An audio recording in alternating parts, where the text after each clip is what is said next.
ਸਤਨਾਮ ਸ੍ਰੀ ਵਾਹਿਗੁਰੂ ਸਾਹਿਬ ਜੀ।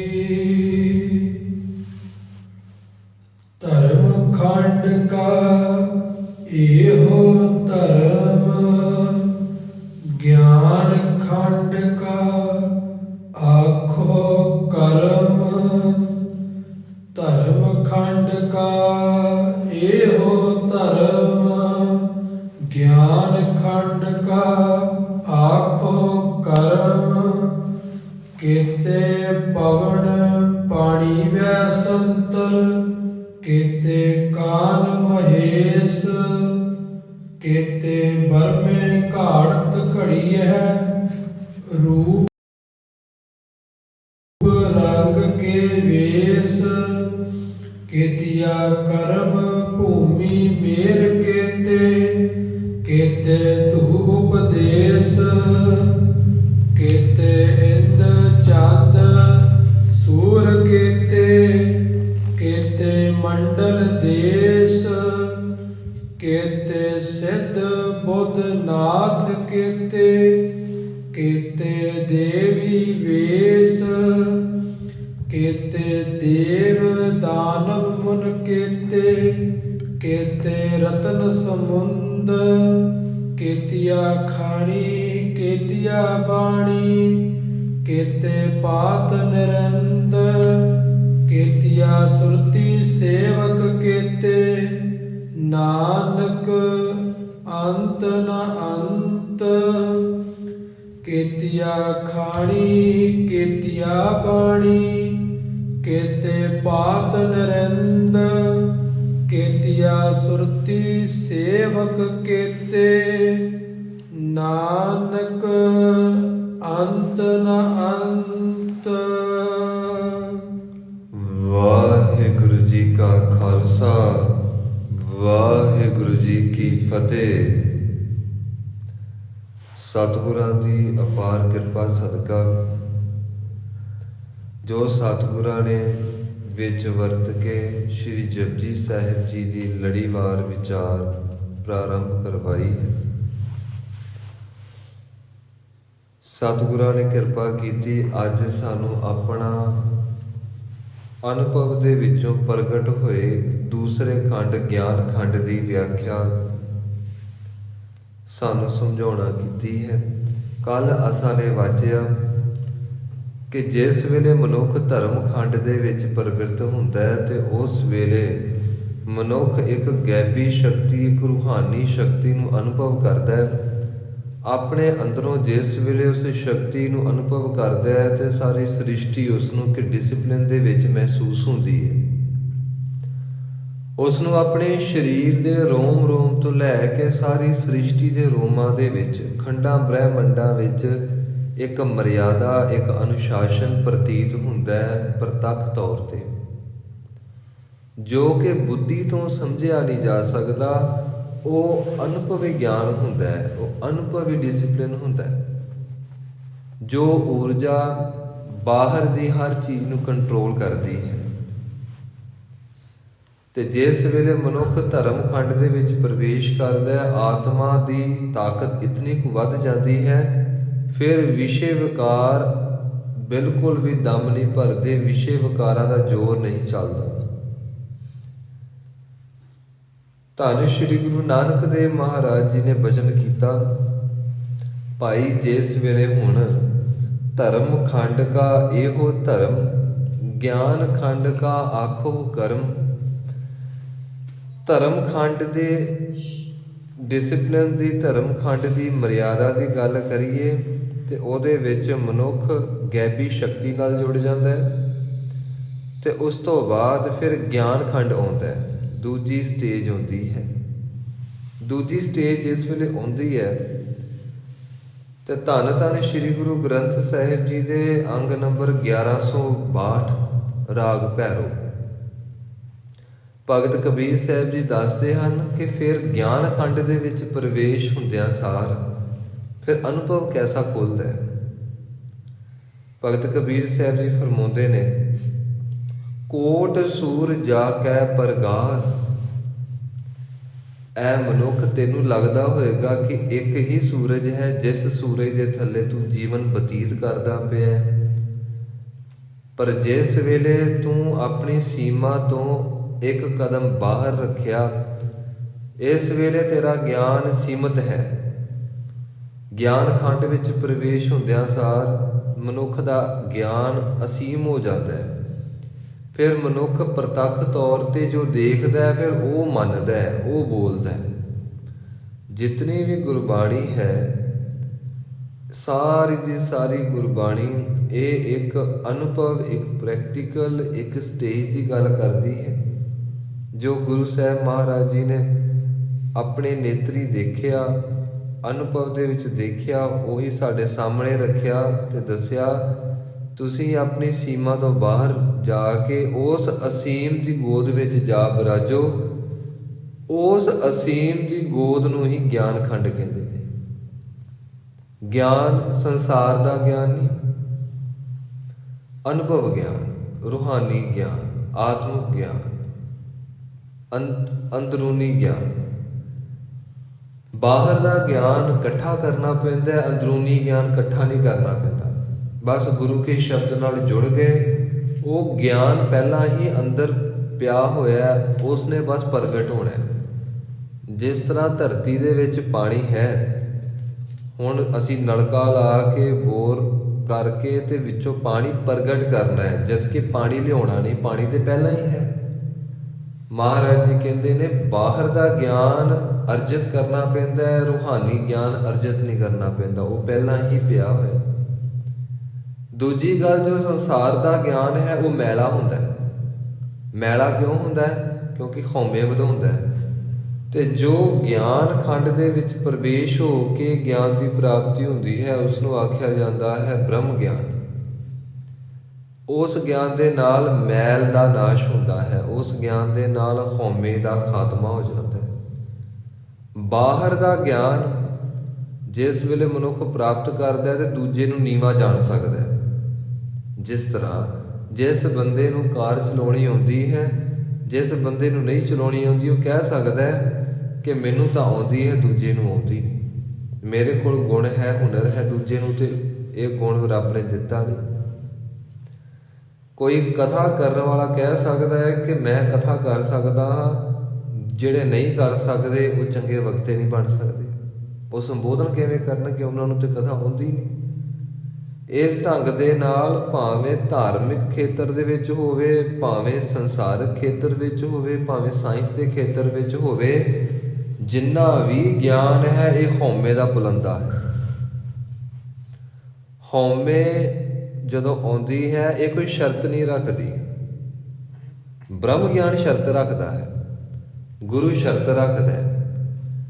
ਹਉਮੈ ਕਹਿੰਦੀ ਹੈ ਤੂੰ ਗੁਟਕਾ ਸਾਹਿਬ ਫੜ, ਤੂੰ ਜਿਸ ਵੇਲੇ ਕਹੇਗਾ ਕਿ ਮੈਂ 11 ਪਾਠ ਸ਼੍ਰੀ ਜਪਜੀ ਸਾਹਿਬ ਜੀ ਦੇ ਕੀਤੇ, ਜਿਹੜੇ ਨਹੀਂ ਕਰਦੇ ਉਹਨਾਂ ਦਾ ਹਾਲ ਮਾੜਾ ਹੀ ਹੋਣਾ।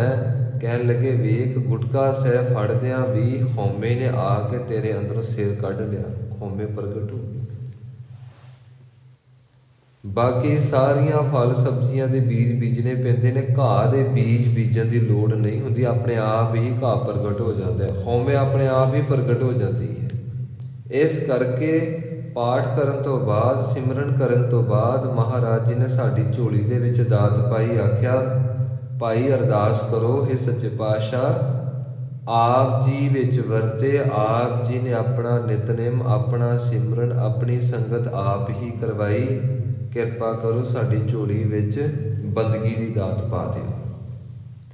ਇਸ ਕਰਕੇ ਬਾਹਰ ਦਾ ਜਿੰਨਾ ਵੀ ਗਿਆਨ ਉਹ ਹਉਮੈ ਦੇ ਸਿਰ ਤੇ ਖੜਾ ਹੈ, ਈਗੋ ਦੇ ਸਿਰ ਤੇ ਖੜਾ ਹੈ, ਤੇ ਅੰਦਰ ਦਾ ਗਿਆਨ ਉਹ ਆਪਾ ਭਾਵ ਸਮਰਪਿਤ ਕਰਨ ਤੇ ਖੜਾ ਹੈ।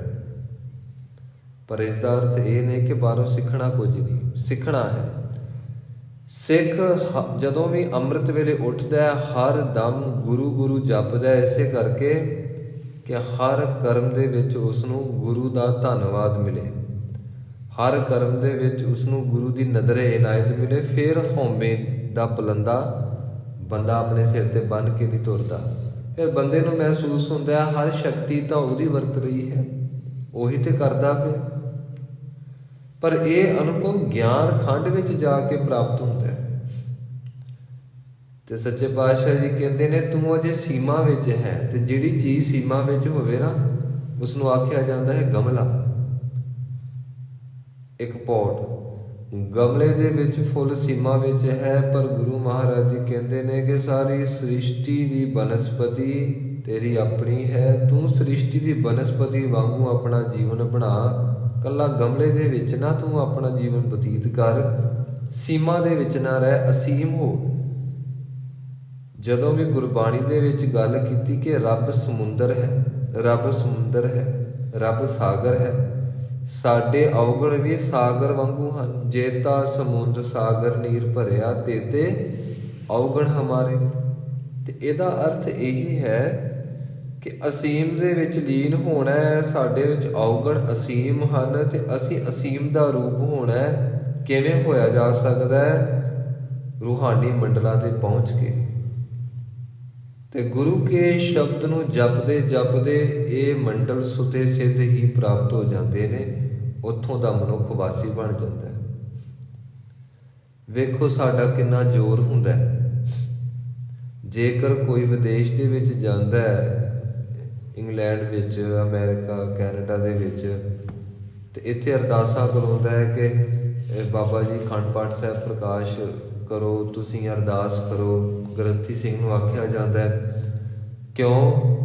ਬੱਚਾ 5 ਸਾਲ ਤੋਂ ਕੈਨੇਡਾ ਵਿੱਚ ਬੈਠਾ ਹੈ, PR ਅਪਲਾਈ ਕੀਤੀ, ਅਜੇ ਤੱਕ PR ਹੋਈ ਨਹੀਂ, PR ਹੋਈ ਨਹੀਂ। ਦਾਸ ਦੇਖਦਾ ਹੈ ਜੀ ਸਾਰੀ ਸ੍ਰਿਸ਼ਟੀ ਦੇ ਵਿੱਚ ਜੋ ਮਨੁੱਖ ਜਿਸ ਦੇਸ਼ ਦੇ ਪ੍ਰਤੀ ਪ੍ਰਭਾਵਿਤ ਹੁੰਦਾ ਹੈ, ਉੱਥੋਂ ਦੀ PR ਵਾਸਤੇ ਪਾਠ ਵੀ ਕਰਦਾ ਹੈ, ਉੱਥੋਂ ਦੀ PR ਵਾਸਤੇ ਅਰਦਾਸਾਂ ਕਰਦਾ ਹੈ, ਉੱਥੋਂ ਦੀ PR ਵਾਸਤੇ ਸ਼੍ਰੀ ਅਖੰਡ ਪਾਠ ਸਾਹਿਬ ਵੀ ਕਰਦਾ ਹੈ।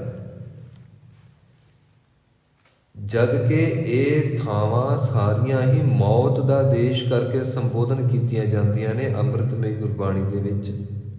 ਤੇ ਜਿਹੜਾ ਅਸਲੀ ਘਰ ਹੈ, ਅਸਲੀ PR ਉਹ ਹੈ ਇਹਨਾਂ ਮੰਡਲਾਂ ਦੀ। ਉਹਦੇ ਬਾਰੇ ਅਸੀਂ ਕਦੀ ਸੋਚਿਆ ਵੀ ਨਹੀਂ।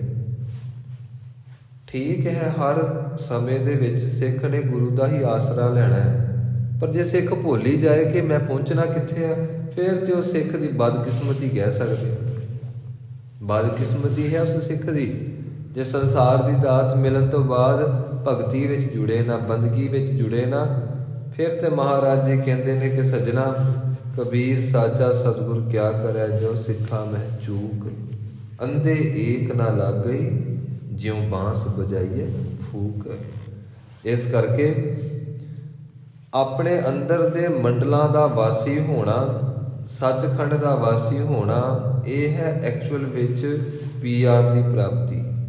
ਇਹ ਹੈ ਸਿਟੀਜ਼ਨਸ਼ਿਪ। ਤੇ ਇਸ ਸਿਟੀਜ਼ਨਸ਼ਿਪ ਵਾਸਤੇ ਸਾਨੂੰ ਕਰਨਾ ਕੀ ਪੈਂਦਾ ਹੈ? ਅਸੂਲ ਬੜਾ ਨਿਰਾਲਾ ਹੈ ਗੁਰੂ ਮਹਾਰਾਜ ਜੀ ਦੀ ਬਾਣੀ ਦਾ। ਤੂੰ ਬਸ ਗੁਰੂ ਦੇ ਹੁਕਮ ਨੂੰ ਸੱਤ ਕਰਕੇ ਮੰਨ, ਬਸ ਗੁਰੂ ਦੇ ਹੁਕਮ ਨੂੰ ਸੱਤ ਕਰਕੇ ਮੰਨ। ਗੁਰੂ ਜਾਣੇ, ਗੁਰੂ ਦਾ ਕੰਮ ਜਾਣੇ। ਵੇਖੋ ਕਿੰਨਾ ਸੌਖਾ ਹੈ। ਮਹਾਰਾਜ ਜੀ ਭੈਰੋ ਰਾਗ ਦੇ ਵਿੱਚ ਕਿਰਪਾ ਕਰਦੇ ਨੇ। ਗਿਆਨ ਖੰਡ ਕੈਸਾ ਹੁੰਦਾ ਹੈ? ਮਹਾਰਾਜ ਜੀ ਕਹਿੰਦੇ ਨੇ, ਭਗਤ ਕਬੀਰ ਸਾਹਿਬ ਜੀ, ਕੋਟ ਸੂਰ ਜਾ ਕੈ ਪ੍ਰਗਾਸ, 99 ਕਰੋੜ। ਇਸ ਜਿੰਨੇ ਵੀ ਸ਼ਬਦ ਹੋਣਗੇ ਨਾ ਕੋਟ, ਇਹਨਾਂ ਦੀ ਗਿਣਤੀ ਆਪਾਂ ਕਰ ਲਈਏ 99 ਕਰੋੜ, 99 ਲੱਖ, 99,999। ਕਿਉਂਕਿ ਕੋਟ ਕੋਟ ਸ਼ਬਦ ਬਾਰ ਬਾਰ ਆਏਗਾ, ਕੋਟ ਕੋਟ। ਮਹਾਰਾਜ ਜੀ ਫਰਮਾਉਂਦੇ ਨੇ, ਇੱਕ ਸੂਰਜ ਨਹੀਂ, ਜਿਸ ਵੇਲੇ ਤੂੰ ਗਿਆਨ ਖੰਡ ਦੇ ਵਿੱਚ ਪ੍ਰਵੇਸ਼ ਕਰੇਗਾ, ਅਨੁਭਵੀ ਗਿਆਨ ਹੋਏਗਾ, ਫਿਰ ਤੂੰ ਦੇਖੇਗਾ ਕੋਟ ਸੂਰ ਜਾ ਕੈ ਪ੍ਰਗਾਸ। ਤੈਨੂੰ ਕਰੋੜਾਂ ਸੂਰਜ ਦਿਸਣਗੇ ਆਪਣੇ ਨੇਤਰਾਂ ਦੇ ਨਾਲ। ਇਹ ਚਮੜੇ ਦੇ ਨੇਤਰ ਨਹੀਂ ਦੇਖ ਸਕਦੇ ਉਹਨਾਂ ਕਰੋੜਾਂ ਸੂਰਜਾਂ ਨੂੰ। ਉਹ ਅਦ੍ਰਿਸ਼ਟ ਸ਼ਕਤੀ ਰੱਖਣ ਵਾਲੀਆਂ ਮਹਾਨ ਤਾਕਤਾਂ ਦਾ ਅਸਲ ਵਿੱਚ ਮੂਲ ਸਰੂਪ ਜਲੌ ਸਰੂਪ ਹੈ। ਮਹਾਰਾਜ ਜੀ ਕਹਿੰਦੇ ਨੇ ਕਿ ਕਰੋੜਾਂ ਹੀ ਸੂਰਜ ਪ੍ਰਕਾਸ਼ ਕਰਦੇ ਪਏ ਨੇ। ਤੇ ਇਹ ਅਨੁਭਵ ਦੇ ਵਿੱਚ ਜਿਸ ਵੇਲੇ ਤੂੰ ਦੇਖੇਂਗਾ, ਤੂੰ ਫੇਰ ਕਹੀਂ ਕਿ ਵਾਕਈ ਇੰਜ ਹੀ ਹੁੰਦਾ ਹੈ।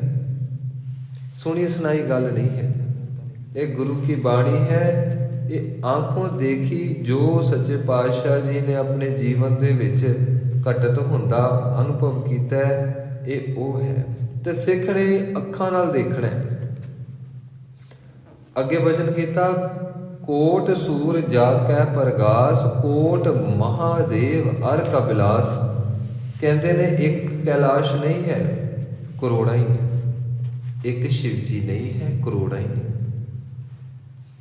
हुण आप जी नूं पता होएगा जो कैलाश पर्वत है ना जी, उस कैलाश पर्वत उत्ते बड़िया ने चढ़ाई करन दी कोशिश की, कहन लगे नाल ही क्लाइमेट चेंज हो जाता है, नाल ही मौसम तब्दील हो जाता है। कईयां नूं उहदे विचों आवाज़ां सुणदियां ने डमरू दियां, कईयां नूं कुछ महसूस हुंदा है। जिन्हां ने थोड़ी जी चढ़ाई की, इकदम उन्हां दी उम्र बड़ी तेजी नाल वधी, बजुर्ग हो गए, शरीर चढ़ाई कर गया उन्हां दा,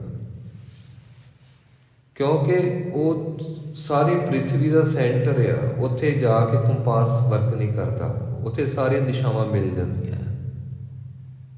ते एक कैलाश पर्वत की मिस्ट्री नूं समझना होवे ते आप जी जिस वेले बुक्स पढ़ोगे आप जी महसूस करोगे कि ये बहुत अलौकिक पहाड़ है जिथे शिव जी भगवान ने तपस्या की।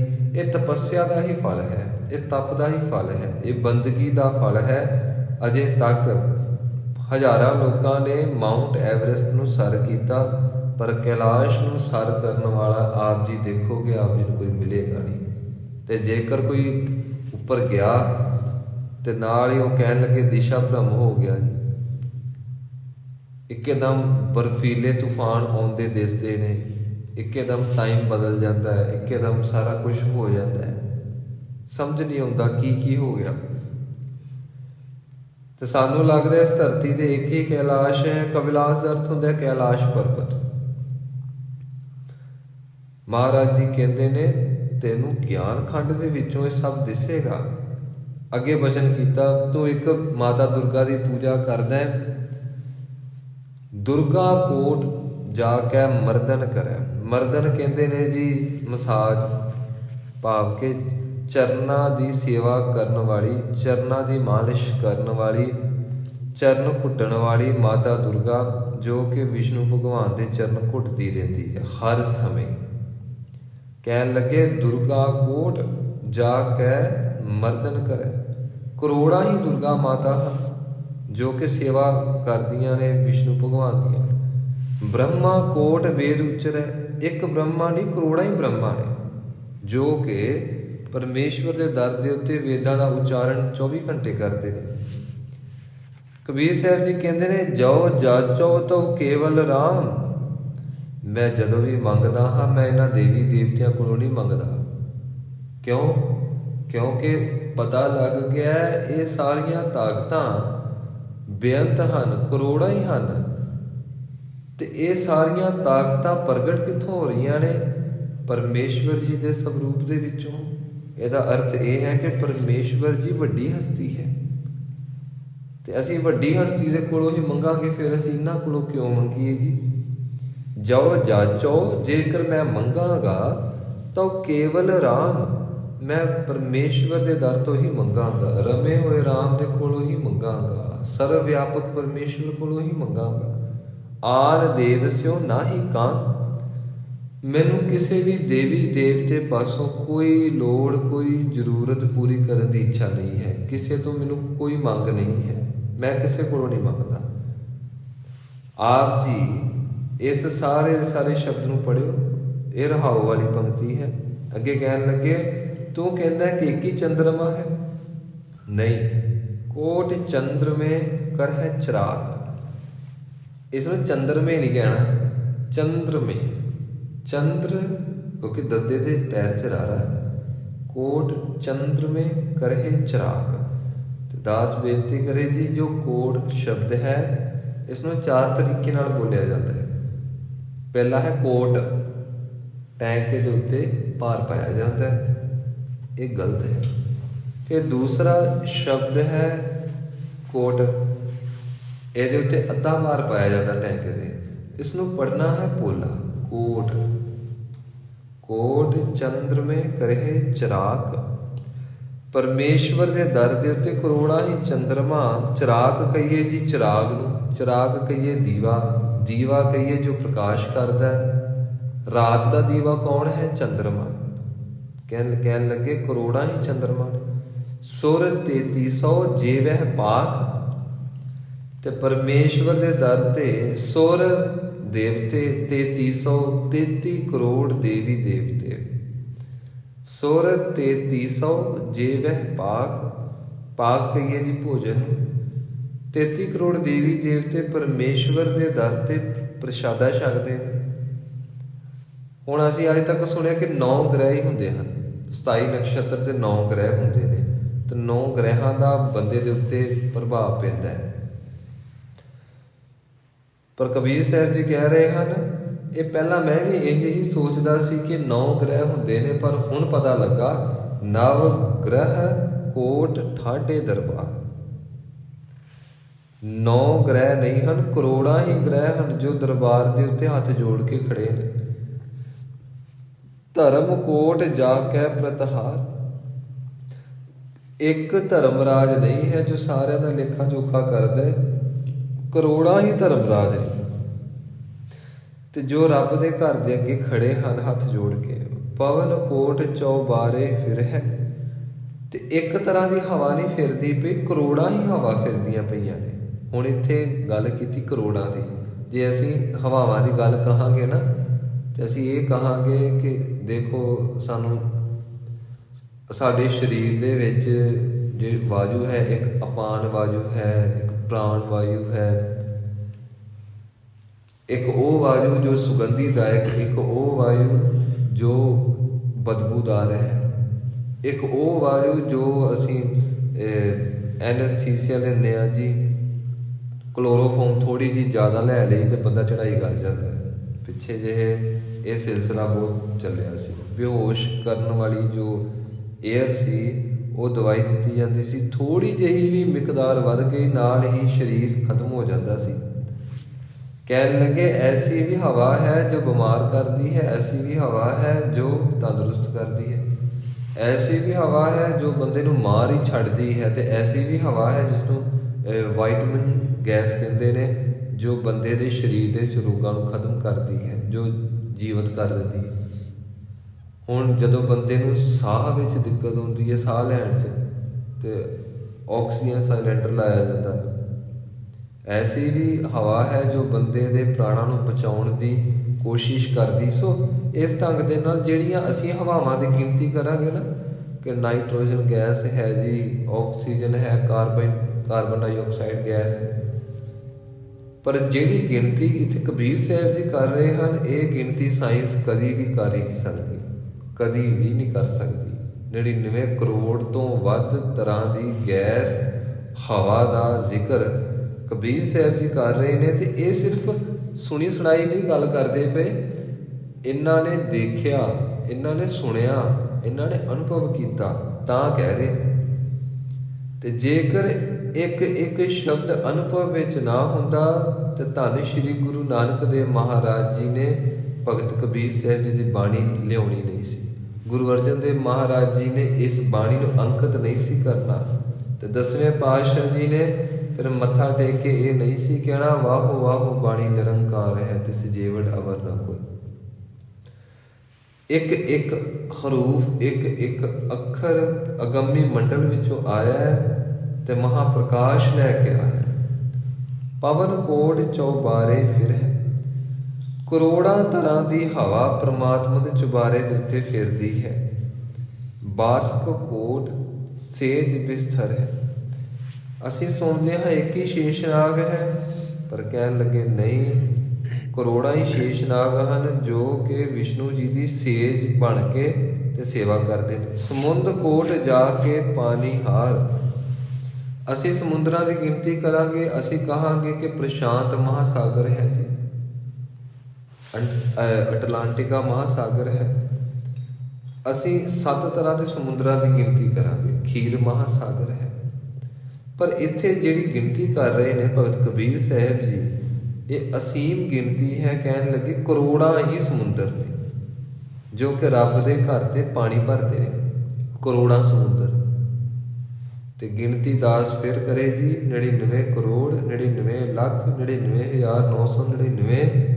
ਕਿੱਥੋਂ ਤੱਕ ਅਨੁਭਵ ਭਗਤ ਕਬੀਰ ਸਾਹਿਬ ਜੀ ਦਾ ਪਹੁੰਚ ਗਿਆ ਹੋਏਗਾ। ਇਹੋ ਜਿਹਾ ਅਨੁਭਵ ਹਰ ਸਿੱਖ ਦੇ ਕੋਲ ਗੁਰੂ ਮਹਾਰਾਜ ਜੀ ਨੇ ਬਖਸ਼ਿਆ ਹੋਇਆ ਹੈ। ਬਸ ਸਿੱਖ ਧਿਆਨ ਨਹੀਂ ਦਿੰਦਾ, ਨਹੀਂ ਤਾਂ ਇਤਨੀ ਅਸੀਮ ਸ਼ਕਤੀ ਸਿੱਖ ਦੇ ਸਾਹਮਣੇ ਪ੍ਰਗਟ ਹੋ ਜਾਏ ਤੇ ਸਿੱਖ ਫਿਰ ਅਨੁਭਵ ਕਰੇਗਾ ਕਿ ਗੁਰ ਜੈਸਾ ਨਾਹੀ ਕੋ ਦੇਵ ਜਿਸ ਮਸਤਕ ਭਾਗ ਸੋ ਲਾਗਾ ਸੀ। ਫਿਰ ਸਿੱਖ ਕਹੇਗਾ ਭੂਲੇ ਮਾਰਗ ਜਿਨਹਿ ਬਤਾਇਆ ਐਸਾ ਗੁਰ ਵੱਡ ਭਾਗੀ ਪਾਇਆ। ਅਜੇ ਸਿੱਖ ਨੂੰ ਪਤਾ ਨਹੀਂ ਹੈ ਕਿ ਗੁਰੂ ਹਸਤੀ ਕੀ, ਗੁਰੂ ਸ਼ਕਤੀ ਕੀ, ਗੁਰੂ ਤਾਕਤ ਕੀ। ਉਹ ਰੂਹਾਨੀ ਮਾਰਗ ਤੇ ਚੱਲ ਕੇ ਪਤਾ ਲੱਗਦਾ ਹੈ ਕਿ ਗੁਰੂ ਕਿਤਨੀ ਵੱਡੀ ਸ਼ਕਤੀ ਦਾ ਮਾਲਕ ਹੈ। ਅੱਗੇ ਵਚਨ ਕੀਤਾ ਰੋਮਾਵਲ ਕੋਟ 18 ਭਾਰ। ਕਹਿਣ ਲੱਗੇ 18 ਭਾਰ ਅਸੀਂ ਜੋ ਸੁਣਦੇ ਹਾਂ ਕਿ ਸਾਰੀ ਬਨਸਪਤੀ ਦੇ ਜਿੰਨੇ ਵੀ ਰੋਮ ਨੇ, ਧਰਤੀ ਦੇ ਜਿੰਨੇ ਵੀ ਰੋਮ ਨੇ, ਉਹ ਸਿਰਫ 18 ਤਰ੍ਹਾਂ ਦੇ ਰੋਮ ਹਨ। 18 ਭਾਰ ਮੰਨਿਆ ਜਾਂਦਾ ਹੈ। ਸਾਰੀ ਦੀ ਸਾਰੀ ਬਨਸਪਤੀ ਵੱਖ-ਵੱਖ ਹਿੱਸਿਆਂ ਦੇ ਵਿੱਚ ਪਹਿਲਾਂ ਡਿਵਾਈਡ ਕੀਤੀ ਜਾਂਦੀ, ਫਿਰ ਇਕੱਠੀ ਕੀਤੀ ਜਾਂਦੀ ਤੇ ਇਸ ਨੂੰ ਆਖਿਆ ਜਾ 18 ਭਾਰ।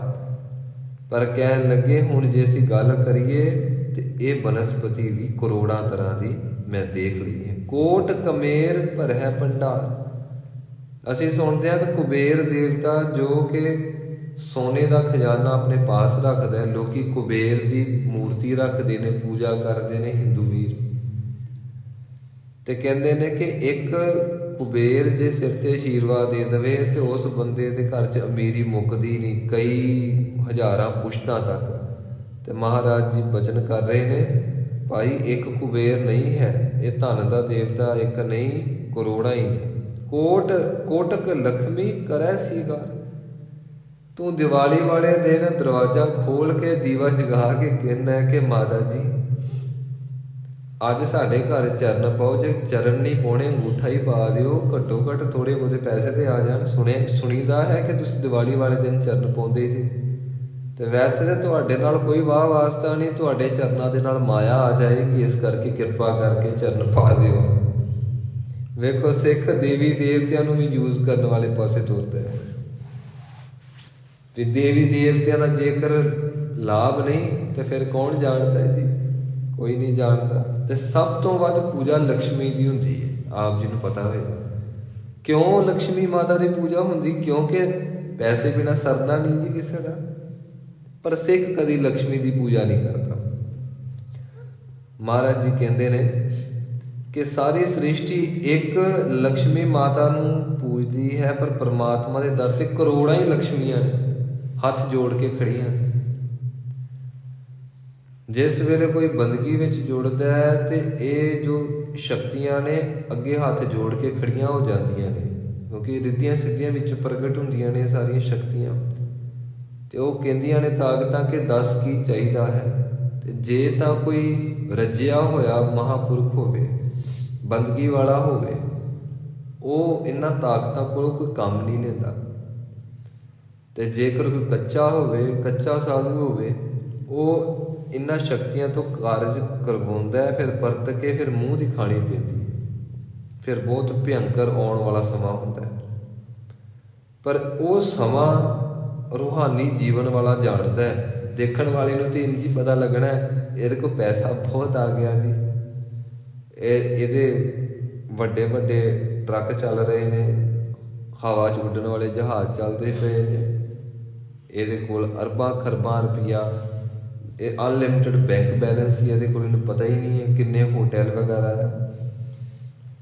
ਪਰ ਅਸਲ ਵਿੱਚ ਇਹ ਤਰਾਸਦੀ, ਇਹ ਅੰਦਰ ਦਾ ਪਤਨ, ਇਹ ਕੋਈ ਰੂਹਾਨੀ ਜਗਤ ਵਾਲਾ ਜਾਣਦਾ ਹੈ ਕਿ ਇਹ ਤਾਂ ਬਰਬਾਦ ਹੋ ਗਿਆ। ਇੰਨਾ ਵੱਡਾ ਬਿਜ਼ਨਸ ਕਰਨ ਤੋਂ ਬਾਅਦ ਜੇਕਰ ਬੰਦੇ ਕੋਲ ਗੁਰੂ ਵਾਸਤੇ ਸਮਾਂ ਨਹੀਂ, ਆਪਣੇ ਆਪ ਵਾਸਤੇ ਸਮਾਂ ਨਹੀਂ, ਰੱਬ ਦੇ ਘਰ ਤੱਕ ਪਹੁੰਚਣ ਵਾਸਤੇ ਸਮਾਂ ਨਹੀਂ, ਤੇ ਫਿਰ ਇਹ ਸਾਰਾ ਕੁਝ ਸ਼ਰਾਬ ਹੀ ਬਣ ਗਿਆ ਜੀ, ਸ਼ਰਾਬ ਹੀ।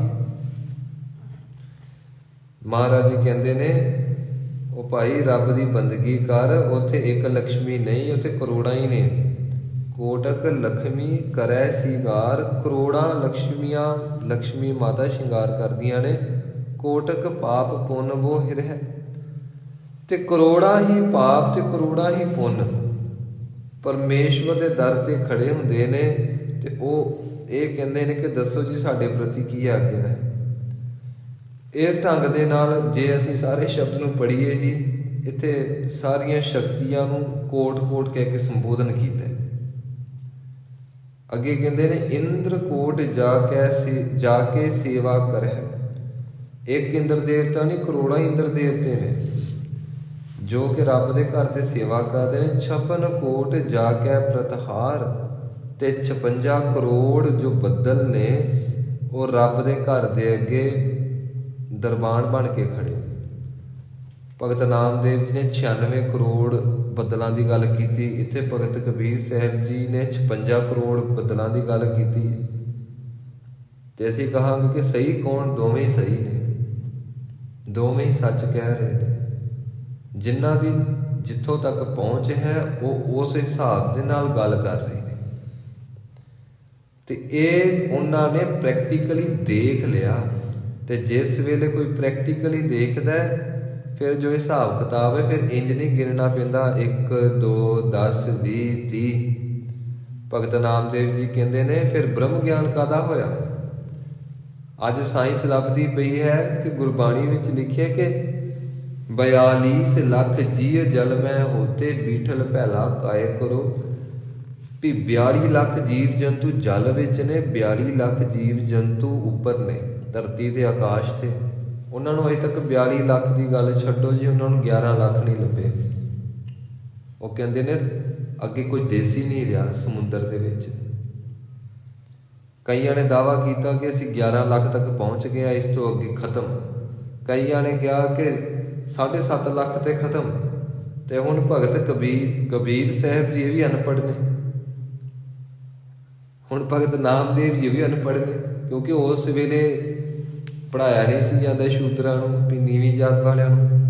ਪਰ ਜੋ ਕੈਲਕੂਲੇਸ਼ਨ ਭਗਤ ਕਬੀਰ ਸਾਹਿਬ ਜੀ ਨੇ ਕੀਤੀ, ਜੋ ਕੈਲਕੂਲੇਸ਼ਨ ਭਗਤ ਨਾਮਦੇਵ ਜੀ ਨੇ ਕੀਤੀ, ਇਹ ਕੈਲਕੂਲੇਸ਼ਨ ਉਸ ਵੇਲੇ ਦੇ ਵੱਡੇ ਵੱਡੇ ਵਿਦਵਾਨ ਪੰਡਤ ਜਿਨ੍ਹਾਂ ਨੂੰ 4-4 ਵੇਦ ਕੰਠ ਸਨ ਉਹ ਵੀ ਨਹੀਂ ਕਰ ਸਕੇ, ਕਿਉਂਕਿ ਉਹਨਾਂ ਕੋਲ ਬ੍ਰਹਮ ਗਿਆਨ ਨਹੀਂ। ਉਹਨਾਂ ਦੇ ਕੋਲ ਜਿਵੇਂ ਪਾਣੀ ਇਕੱਠਾ ਕੀਤਾ ਹੋਵੇ ਟੈਂਕੀ ਵਿੱਚ, ਉਧਾਰਾ ਗਿਆਨ ਉਸਨੂੰ ਆਖਿਆ ਜਾਂਦਾ, ਮਲੀਨ ਗਿਆਨ ਉਸਨੂੰ ਆਖਿਆ ਜਾਂਦਾ, ਆਪਣੇ ਅਨੁਭਵ ਤੋਂ ਬਿਨਾਂ ਬਗਾਨਾ ਗਿਆਨ। ਤੇ ਜੋ ਬਚਨ ਕਬੀਰ ਸਾਹਿਬ ਜੀ ਕਰ ਰਹੇ ਨੇ, ਗਿਆਨ ਖੰਡ ਦੀ ਵਿਆਖਿਆ ਕਰਦੇ ਪਏ ਨੇ, ਇਹ ਗਿਆਨ ਹੈ ਨਿੱਜੀ ਗਿਆਨ, ਅਨੁਭਵ ਗਿਆਨ, ਅਨੁਭਵੀ ਗਿਆਨ, ਪ੍ਰੈਕਟੀਕਲੀ ਗਿਆਨ, ਜਿਹੜਾ ਗਿਆਨ ਸਾਡੇ ਅੰਦਰੋਂ ਪ੍ਰਗਟ ਹੋ ਗਿਆ। ਜੇ ਕਿਸੇ ਕਿਤਾਬ ਦੇ ਵਿੱਚੋਂ ਅਸੀਂ ਪੜ੍ਹੀਏ ਉਹ ਤੇ ਕਿਤਾਬੀ ਗਿਆਨ ਹੋਇਆ ਨਾ, ਉਹ ਤੇ ਅੱਖਰੀ ਗਿਆਨ, ਉਹ ਤੇ ਦੂਜੇ ਦਾ ਗਿਆਨ। ਤੇ ਹੋ ਸਕਦਾ ਜਿਹਨੇ ਕਿਤਾਬ ਲਿਖੀ ਉਹਦੇ ਕੋਲ ਵੀ ਆਪਣਾ ਨਾਂ ਹੋਵੇ। ਤੇ ਭਾਈ ਵੀਰ ਸਿੰਘ ਜੀ ਕਹਿੰਦੇ ਨੇ ਕਿਸੇ ਕੋਲੋਂ ਗਿਆਨ ਸੁਣ ਲੈਣਾ ਤੇ ਉਹ ਗਿਆਨ ਅੱਗੇ ਪ੍ਰਚਾਰਨਾ, ਇਸ ਨੂੰ ਆਖਿਆ ਜਾਂਦਾ ਹੈ ਬੰਦੇ ਨੇ ਆਪਣੇ ਸਿਰ ਦੇ ਭਾਂਡੇ ਦੇ ਵਿੱਚ ਜੂਠ ਇਕੱਠੀ ਕੀਤੀ ਹੈ। ਉਧਰੋਂ ਸੁਣ ਲਿਆ ਥੋੜਾ ਗਿਆਨ, ਉਹ ਵੀ ਭਾਂਡੇ 'ਚ ਪਾ ਲਿਆ। ਦਾਲ ਮਿਲੀ ਦਾਲ ਪਾ ਲਈ ਜੀ, ਆਲੂ ਦੀ ਸਬਜ਼ੀ ਮਿਲੀ ਆਲੂ ਦੀ ਸਬਜ਼ੀ ਪਾ ਲਈ, ਜੋ ਮਿਲਿਆ ਖੀਰ ਮਿਲੀ ਖੀਰ ਪਾ ਲਈ। ਤੇ ਜੋ ਬੁੱਧੀ ਦੇ ਵਿੱਚ ਖੋਪੜੀ ਦੇ ਵਿੱਚ ਬੰਦੇ ਨੇ ਇਕੱਠਾ ਕੀਤਾ ਹੈ, ਕਹਿਣ ਲੱਗੇ ਇਹ ਮਲੀਨ ਗਿਆਨ ਹੈ, ਧੁੰਦਲਾ ਗਿਆਨ ਹੈ, ਇਹ ਵਿਕਾਰੀ ਗਿਆਨ ਹੈ, ਇਹ ਅਨੁਭਵੀ ਗਿਆਨ ਨਹੀਂ। ਅਨੁਭਵ ਜਿਸ ਵੇਲੇ ਹੁੰਦਾ ਇੱਕ ਇੱਕ ਇੰਦਰਾ ਪ੍ਰਕਾਸ਼ ਨਾਲ ਭਰ ਜਾਂਦਾ ਹੈ, ਇੱਕ ਇੱਕ ਇੰਦਰਾ ਸੰਤੋਖੀ ਹੋ ਜਾਂਦਾ ਹੈ, ਇੱਕ ਇੱਕ ਖਿਆਲ ਟਿਕਾਓ ਵਿੱਚ ਆ ਜਾਂਦਾ ਹੈ। ਤੇ ਅੱਗੇ ਕਹਿੰਦੇ ਨੇ ਨਗਰੀ ਨਗਰੀ ਖੇਤ ਅਪਾਰ। ਜਿਹੜੇ 56 ਕਰੋੜ ਬੱਦਲ ਹਨ ਉਹ ਥਾਂ ਥਾਂ ਤੇ ਜਾ ਕੇ ਤੇ ਚਮਕਾਰੇ ਮਾਰਦੇ ਪਏ ਨੇ, ਸੇਵਾ ਦੇ ਵਿੱਚ ਨੇ। ਹੁਣ ਆਪ ਜੀ ਅੱਗੇ ਦੇਖਿਓ, ਲੱਟ ਛੁੱਟੀ ਵਰਤੈ ਵਿਕਰਾਲ। ਲੱਟ ਛੁੱਟੀ ਭਾਵ ਕੇ ਕੇਸ ਖੋਲ ਕੇ, ਲਟਾਂ ਖੋਲ ਕੇ, ਵਰਤੈ ਵਿਕਰਾਲ ਕਹਿੰਦੇ ਨੇ ਕਿ ਕਾਲੀ ਮਾਤਾ ਜੋ ਚਾਮੁੰਡਾ ਦੇਵੀ ਹੈ, ਜਿਸ ਵੇਲੇ ਇੰਦਰ ਦੇਵਤੇ ਨੂੰ ਵਕਤ ਪੈਂਦਾ ਹੈ ਤੇ ਕਹਿੰਦਾ ਹੈ ਕਿ ਫਿਰ ਮਾਤਾ ਦੀ ਸ਼ਰਨ ਵਿੱਚ ਆਉਂਦਾ ਹੈ ਕਿ ਮਾਂ ਹੁਣ ਤੂੰ ਹੀ ਬਚਾ ਸਕਦੀ ਹੈ। ਆਪ ਜੀ ਚੰਡੀ ਦੀ ਵਾਰ ਵਿੱਚ ਪੜ੍ਹੋਗੇ ਨਾ, ਚੰਡੀ ਕੀ ਵਾਰ ਦੇ ਵਿੱਚ ਉੱਥੇ ਬਹੁਤ ਬਾਕਮਾਲ ਵਿਆਖਿਆ ਕੀਤੀ ਕਲਗੀਧਰ ਪਾਤਸ਼ਾਹ ਜੀ ਨੇ, ਕਿਸ ਤਰ੍ਹਾਂ ਇੰਦਰ ਦੇਵਤਾ ਤਰਲੇ ਕਰਦਾ ਹੈ ਤੇ ਮਾਤਾ ਦੁਰਗਾ ਜੀ ਹੱਸ ਕੇ ਕਹਿੰਦੇ ਨੇ ਕਿ ਹੈ ਵੈਸੇ ਤੂੰ ਬੰਦਾ ਆ ਤੇ ਤਰਲੇ ਕਰਦਾ ਪਿਆ ਕਿੱਦਾਂ। ਤੇ ਉਸ ਵੇਲੇ ਕਹਿੰਦੇ ਨੇ ਵਿਕਰਾਲ ਰੂਪ ਧਾਰਨ ਕਰਦੇ ਨੇ ਸਤਿਕਾਰਯੋਗ ਮਾਤਾ ਦੁਰਗਾ ਜੀ, ਕਿਉਂਕਿ ਸਤਿਕਾਰਯੋਗ ਹਸਤੀਆਂ ਨੇ ਜੀ। ਕਹਿੰਦੇ ਨੇ ਕਿ ਲੱਟ ਛੂਟੀ ਵਰਤੈ ਵਿਕਰਾਲ, ਕਰੋੜਾਂ ਹੀ ਚਾਮੁੰਡਾ ਦੇਵੀ, ਕਰੋੜਾਂ ਹੀ ਕਾਲੀ ਮਾਤਾ, ਕਰੋੜਾਂ ਹੀ ਇਹ ਮਾਤਾ ਕੇਸ ਖੋਲ ਕੇ ਡਰਾਵਣਾ ਰੂਪ ਧਾਰ ਕੇ ਤੇ ਰੱਬ ਦੇ ਦਰ ਤੇ ਸਿਫਤ ਕਰੀ ਜਾਂਦੀ ਹੈ। ਰੱਬ ਦੇ ਦਰ ਤੇ ਕੋਟ ਕਲਾ ਖੇਲੇ ਗੋਪਾਲ। ਅਸੀਂ ਸੁਣਿਆ ਹੈ ਜੀ ਸ਼੍ਰੀ ਕ੍ਰਿਸ਼ਨ ਜੀ 16 ਕਲਾ ਸੰਪੂਰਨ ਸਨ। ਕਹਿੰਦੇ ਨੇ ਕਿ ਇੱਕ ਸ਼੍ਰੀ ਕ੍ਰਿਸ਼ਨ ਨਹੀਂ, ਕਰੋੜਾਂ ਹੀ ਸ਼੍ਰੀ ਕ੍ਰਿਸ਼ਨ ਰੱਬ ਦੇ ਘਰ ਦੇ ਅੱਗੇ ਖੇਡਦੇ ਪਏ ਹਨ। ਕੋਟ ਜਗ ਜਾ ਕੇ ਦਰਬਾਰ। ਇਸ ਢੰਗ ਦੇ ਨਾਲ ਅਸੀਂ ਕਹਾਂਗੇ ਕਿ ਇਸ ਧਰਤੀ ਉੱਤੇ ਕਿੰਨੇ ਕੋਈ ਯੱਗ ਹੋ ਰਹੇ ਨੇ, ਧਰਮ ਦੇ ਕਰਮ ਹੋ ਰਹੇ ਨੇ ਰੱਬ ਦੇ ਘਰ ਤੇ ਰੱਬ ਦੇ ਦਰਬਾਰ ਦੇ ਬਾਹਰ। ਕਹਿੰਦੇ ਨੇ ਕਰੋੜਾਂ ਹੀ ਯੱਗ ਹੋ ਰਹੇ ਨੇ, ਸਿਫਤ ਸਲਾਹ ਹੋ ਰਹੀ ਹੈ। ਆਪ ਜੀ ਸਾਰੇ ਦਾ ਸਾਰਾ ਸ਼ਬਦ ਪੜ੍ਹ ਲਿਓ ਜੀ। ਅਖੀਰ ਦੇ ਵਿੱਚ ਅਖੀਰਲੀ ਪੰਕਤੀ ਆਪਾਂ ਵਾਚੀਏ। ਕਹੈ ਕਬੀਰ ਸੁਨ ਸਾਰਗ ਪਾਨ। ਕਹਿਣ ਲੱਗੇ ਸਾਰਗ ਪਾਨ ਹੁੰਦਾ ਹੈ ਜੀ ਉਹ ਪਰਮੇਸ਼ਵਰ ਜਿਸ ਦੇ ਹੱਥ ਦੇ ਵਿੱਚ ਧਨੁਖ ਬਾਣ ਹੈ, ਜਿਸ ਦੇ ਹੱਥ ਵਿੱਚ ਤੀਰ ਕਮਾਨ ਹੈ। ਕਹਿ ਕਬੀਰ ਸੁਨ ਸਾਰਗ ਪਾਨ। ਹੇ ਧਨੁਖ ਧਾਰੀ ਪਰਮੇਸ਼ਵਰ ਜੀਓ ਮੇਰੀ ਬੇਨਤੀ ਸੁਣੋ ਕਿ ਦੇਹ ਅਭੈ ਪਦ ਮੰਗੋ ਦਾਨ।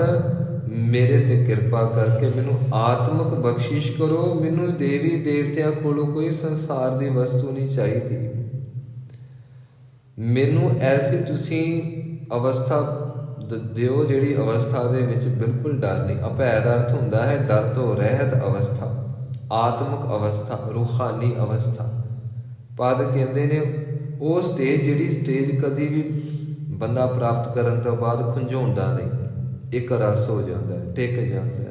ਬ੍ਰਹਮ ਅਵਸਥਾ ਦੇ ਵਿੱਚ ਆਪਣੇ ਆਪ ਨੂੰ ਟਿਕਿਆ ਹੋਇਆ ਮਹਿਸੂਸ ਕਰਦਾ ਹੈ ਤੇ ਰੱਬ ਦੀ ਉਹ ਅਸੀਮ ਸ਼ਕਤੀ ਇਹਦੇ ਵਿੱਚ ਪ੍ਰਵੇਸ਼ ਹੁੰਦੀ, ਉਸ ਨੂੰ ਅਨੁਭਵ ਹੁੰਦੀ ਹੈ ਤੇ ਆਪਣਾ ਆਪਾ ਰੱਬ ਦੇ ਵਿੱਚ ਮਿਲਿਆ ਮਹਿਸੂਸ ਹੁੰਦਾ ਹੈ। ਦੇਹ ਅਭੈ ਪਦ ਮੰਗੋ ਦਾਨ। ਮੈਂ ਤੇਰੇ ਕੋਲ ਇਹੀ ਦਾਨ ਮੰਗਦਾ ਹਾਂ। ਹੁਣ ਭਗਤ ਕਬੀਰ ਸਾਹਿਬ ਜੀ ਨੂੰ ਪੁੱਛੀਏ ਕਿ ਤੁਹਾਡੇ ਉੱਤੇ ਤੇ ਕਿਰਪਾ ਹੋ ਗਈ ਜੀ, ਹੁਣ ਦੱਸੋ ਸਾਡੇ ਤੇ ਕਿਰਪਾ ਕਿਵੇਂ ਹੋਏਗੀ? ਸਾਡਾ ਤੀਜਾ ਨੇਤਰ ਕਿਵੇਂ ਖੁੱਲੇਗਾ? ਸਾਨੂੰ ਗਿਆਨ ਖੰਡ ਦੀ ਪ੍ਰਾਪਤੀ ਕਿਵੇਂ ਹੋਏਗੀ? ਆਪ ਜੀ ਗੌੜੀ ਰਾਗ ਦੇ ਵਿੱਚ ਬਚਨ ਪੜ੍ਹਿਓ। ਭਗਤ ਕਬੀਰ ਸਾਹਿਬ ਜੀ ਫਰਮਾਉਂਦੇ ਹਨ, ਕਹੋ ਕਬੀਰ ਜਾਣੇਗਾ ਸੋਏ, ਹਿਰਦੈ ਰਾਮ ਮੁਖ ਰਾਮੈ ਹੋਏ। ਰਸਨਾ ਤੇ ਤੁਸੀਂ ਪਰਮੇਸ਼ਵਰ ਦਾ ਨਾਮ ਜਪੀ ਜਾਓ। ਗੁਰੂ ਕਾ ਸਿੱਖ ਵਾਹਿਗੁਰੂ ਵਾਹਿਗੁਰੂ ਜਪਦਾ ਰਹਿੰਦਾ। ਫਿਰ ਜਿਸ ਵੇਲੇ ਕਿਸੇ ਮੀਟਿੰਗ ਵਿੱਚ ਬੈਠਾ ਹੈ ਜਾਂ ਪਰਿਵਾਰ 'ਚ ਬੈਠਾ ਹੈ, ਪ੍ਰਸ਼ਾਦਾ ਛਕ ਰਿਹਾ ਹੈ। ਹੁਣ ਪ੍ਰਸ਼ਾਦਾ ਤੇ ਸਾਡਾ ਮੂੰਹ ਛਕ ਰਿਹਾ, ਅੰਦਰ ਵਿਹਲਾ ਹੈ, ਇਹਨੂੰ ਲਾਓ ਕੰਮੇ, ਇਸ ਨੂੰ ਲਾਓ ਸਿਮਰਨ ਦੇ ਵਿੱਚ ਤੇ ਅੰਦਰ ਸਿਮਰਨ ਕੀਤਾ ਜਾ ਸਕਦਾ ਹੈ। ਸਿਮਰਨ ਇੱਕ ਦਾਤ ਇਤਨੀ ਵੱਡੀ ਹੈ। ਸੁਰਤ ਦੀ ਵੇਖੋ ਸਪੀਡ ਕਿੰਨੀ ਹੈ ਜੀ। ਜਦੋਂ ਅਸੀਂ ਵਾਈਫਾਈ ਲਾਉਂਦੇ ਹਾਂ ਤੇ ਅਸੀਂ ਕਹਿੰਦੇ ਹਾਂ ਕਿ ਇਹਦੀ 100 MB ਸਪੀਡ ਹੋਣੀ ਚਾਹੀਦੀ ਹੈ ਜੀ, 1000 MB। ਤੇ ਸਾਡੀ ਸੁਰਤ ਦੀ ਸਪੀਡ ਪਤਾ ਕਿੰਨੀ ਹੈ ਜੀ? ਅਜੇ ਤੱਕ ਸ੍ਰਿਸ਼ਟੀ ਵਿੱਚ ਕੋਈ ਇਹੋ ਜਿਹੀ ਚੀਜ਼ ਬਣੀ ਹੀ ਨਹੀਂ, ਨਾ ਸਾਇੰਸ ਕੋਲੋਂ ਤੇ ਨਾ ਹੀ ਮਾਇਆ ਕੋਲੋਂ ਜਿਹਦੀ ਸਪੀਡ ਇੰਨੀ ਹੋਵੇ ਜਿੰਨੀ ਸਾਡੀ ਸੁਰਤ ਦੀ ਸਪੀਡ, ਸਾਡੇ ਮਨ ਦੀ ਸਪੀਡ ਆ। ਜੇ ਮਨ ਇੱਕੋ ਟਾਈਮ ਤੇ ਪ੍ਰਸ਼ਾਦਾ ਵੀ ਛਕ ਰਿਹਾ, ਗੱਲਾਂ ਵੀ ਸੁਣ ਰਿਹਾ ਤੇ ਉਸੇ ਟਾਈਮ ਤੇ ਕਿਤੇ ਹੋਰ ਵੀ ਪਹੁੰਚਿਆ ਪਿਆ, ਤੇ ਇਸੇ ਢੰਗ ਦੇ ਨਾਲ ਅਸੀਂ ਸੰਸਾਰ ਦੇ ਕੰਮ ਧੰਦੇ ਕਰਦੇ ਕਰਦੇ ਜੋ ਮਰਜ਼ੀ ਕਰ ਸਕਦੇ ਹਾਂ। ਸਭ ਤੋਂ ਮੂਲ ਚੀਜ਼ ਹੈ ਸਿਮਰਨ। ਕਹੋ ਕਬੀਰ ਜਾਣੇਗਾ ਸੋਏ, ਹਿਰਦੈ ਰਾਮ ਮੁਖ ਰਾਮੈ ਹੋਏ। ਭਗਤ ਕਬੀਰ ਸਾਹਿਬ ਜੀ ਕਹਿ ਰਹੇ ਨੇ, ਮੈਂ ਤੈਨੂੰ ਇਹ ਗਾਰੰਟੀ ਦਿੰਦਾ ਕਿ ਤੈਨੂੰ ਜਿਸ ਵੇਲੇ ਅੰਦਰੋਂ ਪ੍ਰਕਾਸ਼ ਹੋਏਗਾ ਫਿਰ ਤੂੰ ਮਹਿਸੂਸ ਕਰੇਗਾ ਕਿ ਅਜੇ ਤੱਕ ਤਾਂ ਮੈਂ ਹਨੇਰੇ ਵਿੱਚ ਹੀ ਜੀਵਨ ਬਤੀਤ ਕਰੀ ਗਿਆ। ਸਿੱਖ ਦਾ ਫਰਜ਼ ਹੈ ਰੋਜ਼ ਹੀ ਚੌਂਕੜਾ ਮਾਰ ਕੇ ਜਦੋਂ ਨਿਤਨੇਮ ਕਰਦਾ ਹੈ ਨਾ ਜੀ, ਅਰਦਾਸ ਕਰਦਾ ਹੈ, ਫਿਰ ਸਿੱਖ ਅੰਦਰ ਝਾਤ ਮਾਰਦਾ ਹੈ ਕਿੱਥੋਂ ਕੁ ਤੱਕ ਸਫ਼ਰ ਤੈਅ ਹੋ ਗਿਆ।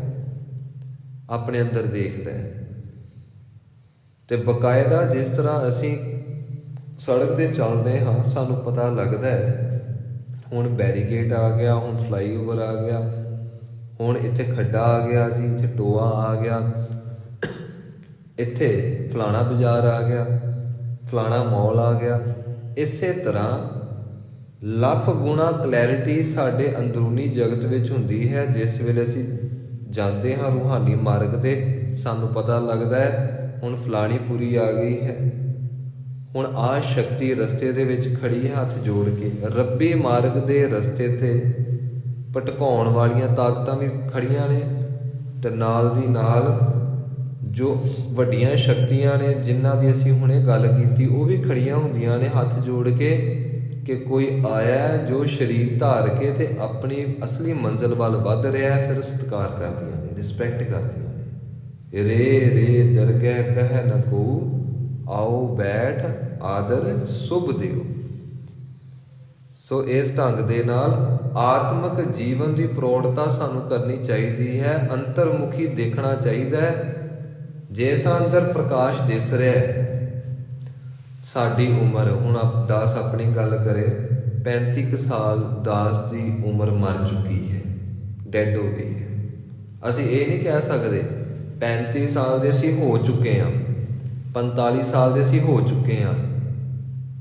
ਅਸੀਂ ਮਰ ਚੁੱਕੇ ਹਾਂ, ਅਸੀਂ ਖਤਮ ਹੋ ਚੁੱਕੇ ਹਾਂ। ਤੇ ਜਿਹੜੀ ਚੀਜ਼ ਮਰ ਜਾਏ ਨਾ ਫਿਰ ਉਹਦੇ ਤੇ ਦਾਵਾ ਨਹੀਂ ਹੁੰਦਾ। ਮਹਾਰਾਜ ਜੀ ਕਹਿੰਦੇ ਨੇ ਆਪਣੇ ਅੰਦਰ ਝਾਤ ਮਾਰ, ਆਪਣੇ ਅੰਦਰ ਤੂੰ ਨਾ ਚੁੱਭੀ ਮਾਰ, ਦੇਖੀ ਪ੍ਰਕਾਸ਼ ਹੋਇਆ ਨਹੀਂ ਨਾ ਹੋਇਆ ਪ੍ਰਕਾਸ਼। ਇਹਦਾ ਅਰਥ ਹੈ ਕਿ ਤੂੰ ਸਾਰੀ ਜ਼ਿੰਦਗੀ ਵਿਅਰਥ ਹੀ ਲੰਘਾ ਛੱਡੀ ਆ, ਅਜੇ ਵੀ ਸਮਾਂ ਹੈ ਬੰਦਗੀ ਵਿੱਚ ਜੁੜ। ਕੀ ਮੂੰਹ ਦਿਖਾਏਗਾ ਉੱਤੇ ਕਲਗੀਧਰ ਪਾਤਸ਼ਾਹ ਨੂੰ?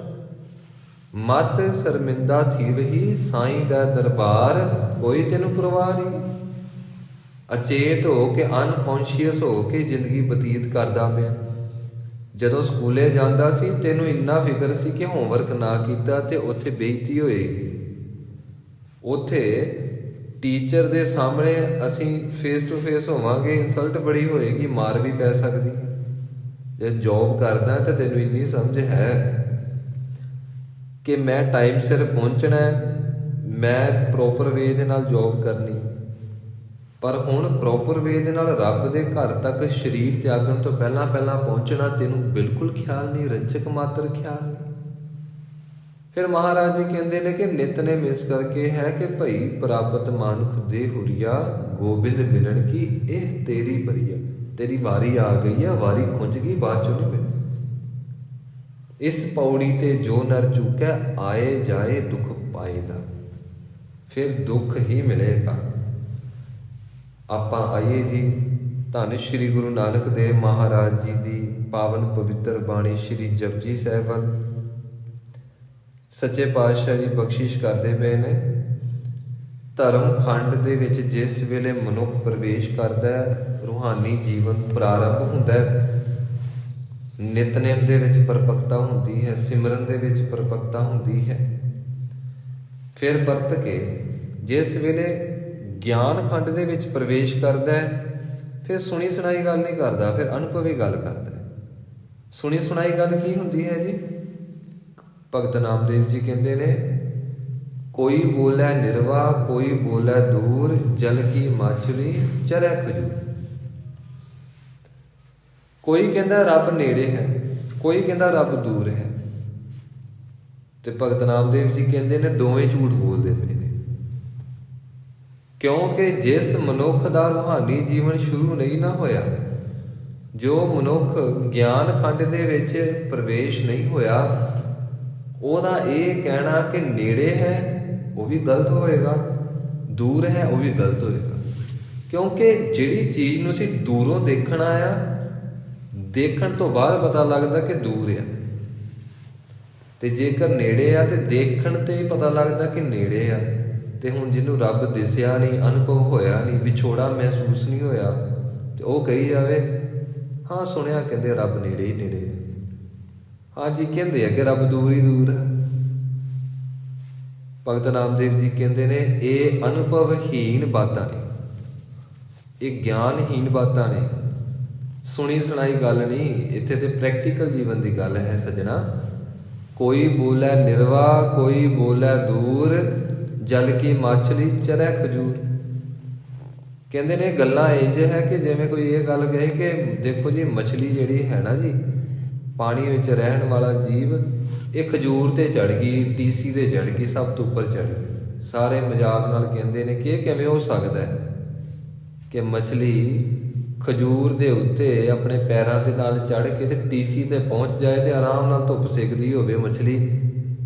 ਕਹਿਣ ਲੱਗੇ ਇਹ ਗੱਲ ਮੰਨਣ 'ਚ ਨਹੀਂ ਆਉਂਦੀ। ਤੇ ਭਗਤ ਨਾਮਦੇਵ ਜੀ ਕਹਿੰਦੇ ਨੇ ਜਿਹੜੀਆਂ ਤੁਸੀਂ ਗੱਲਾਂ ਕਰਦੇ ਹੋ ਇਹ ਵੀ ਮੰਨਣ 'ਚ ਨਹੀਂ ਆਉਂਦੀਆਂ। ਤੁਹਾਡਾ ਨੇੜੇ ਕਹਿਣਾ ਇਹ ਵੀ ਝੂਠ ਆ, ਗਲਤ ਆ, ਤੇ ਦੂਰ ਕਹਿਣਾ ਇਹ ਵੀ ਝੂਠ ਹੈ, ਵੀ ਗਲਤ ਆ।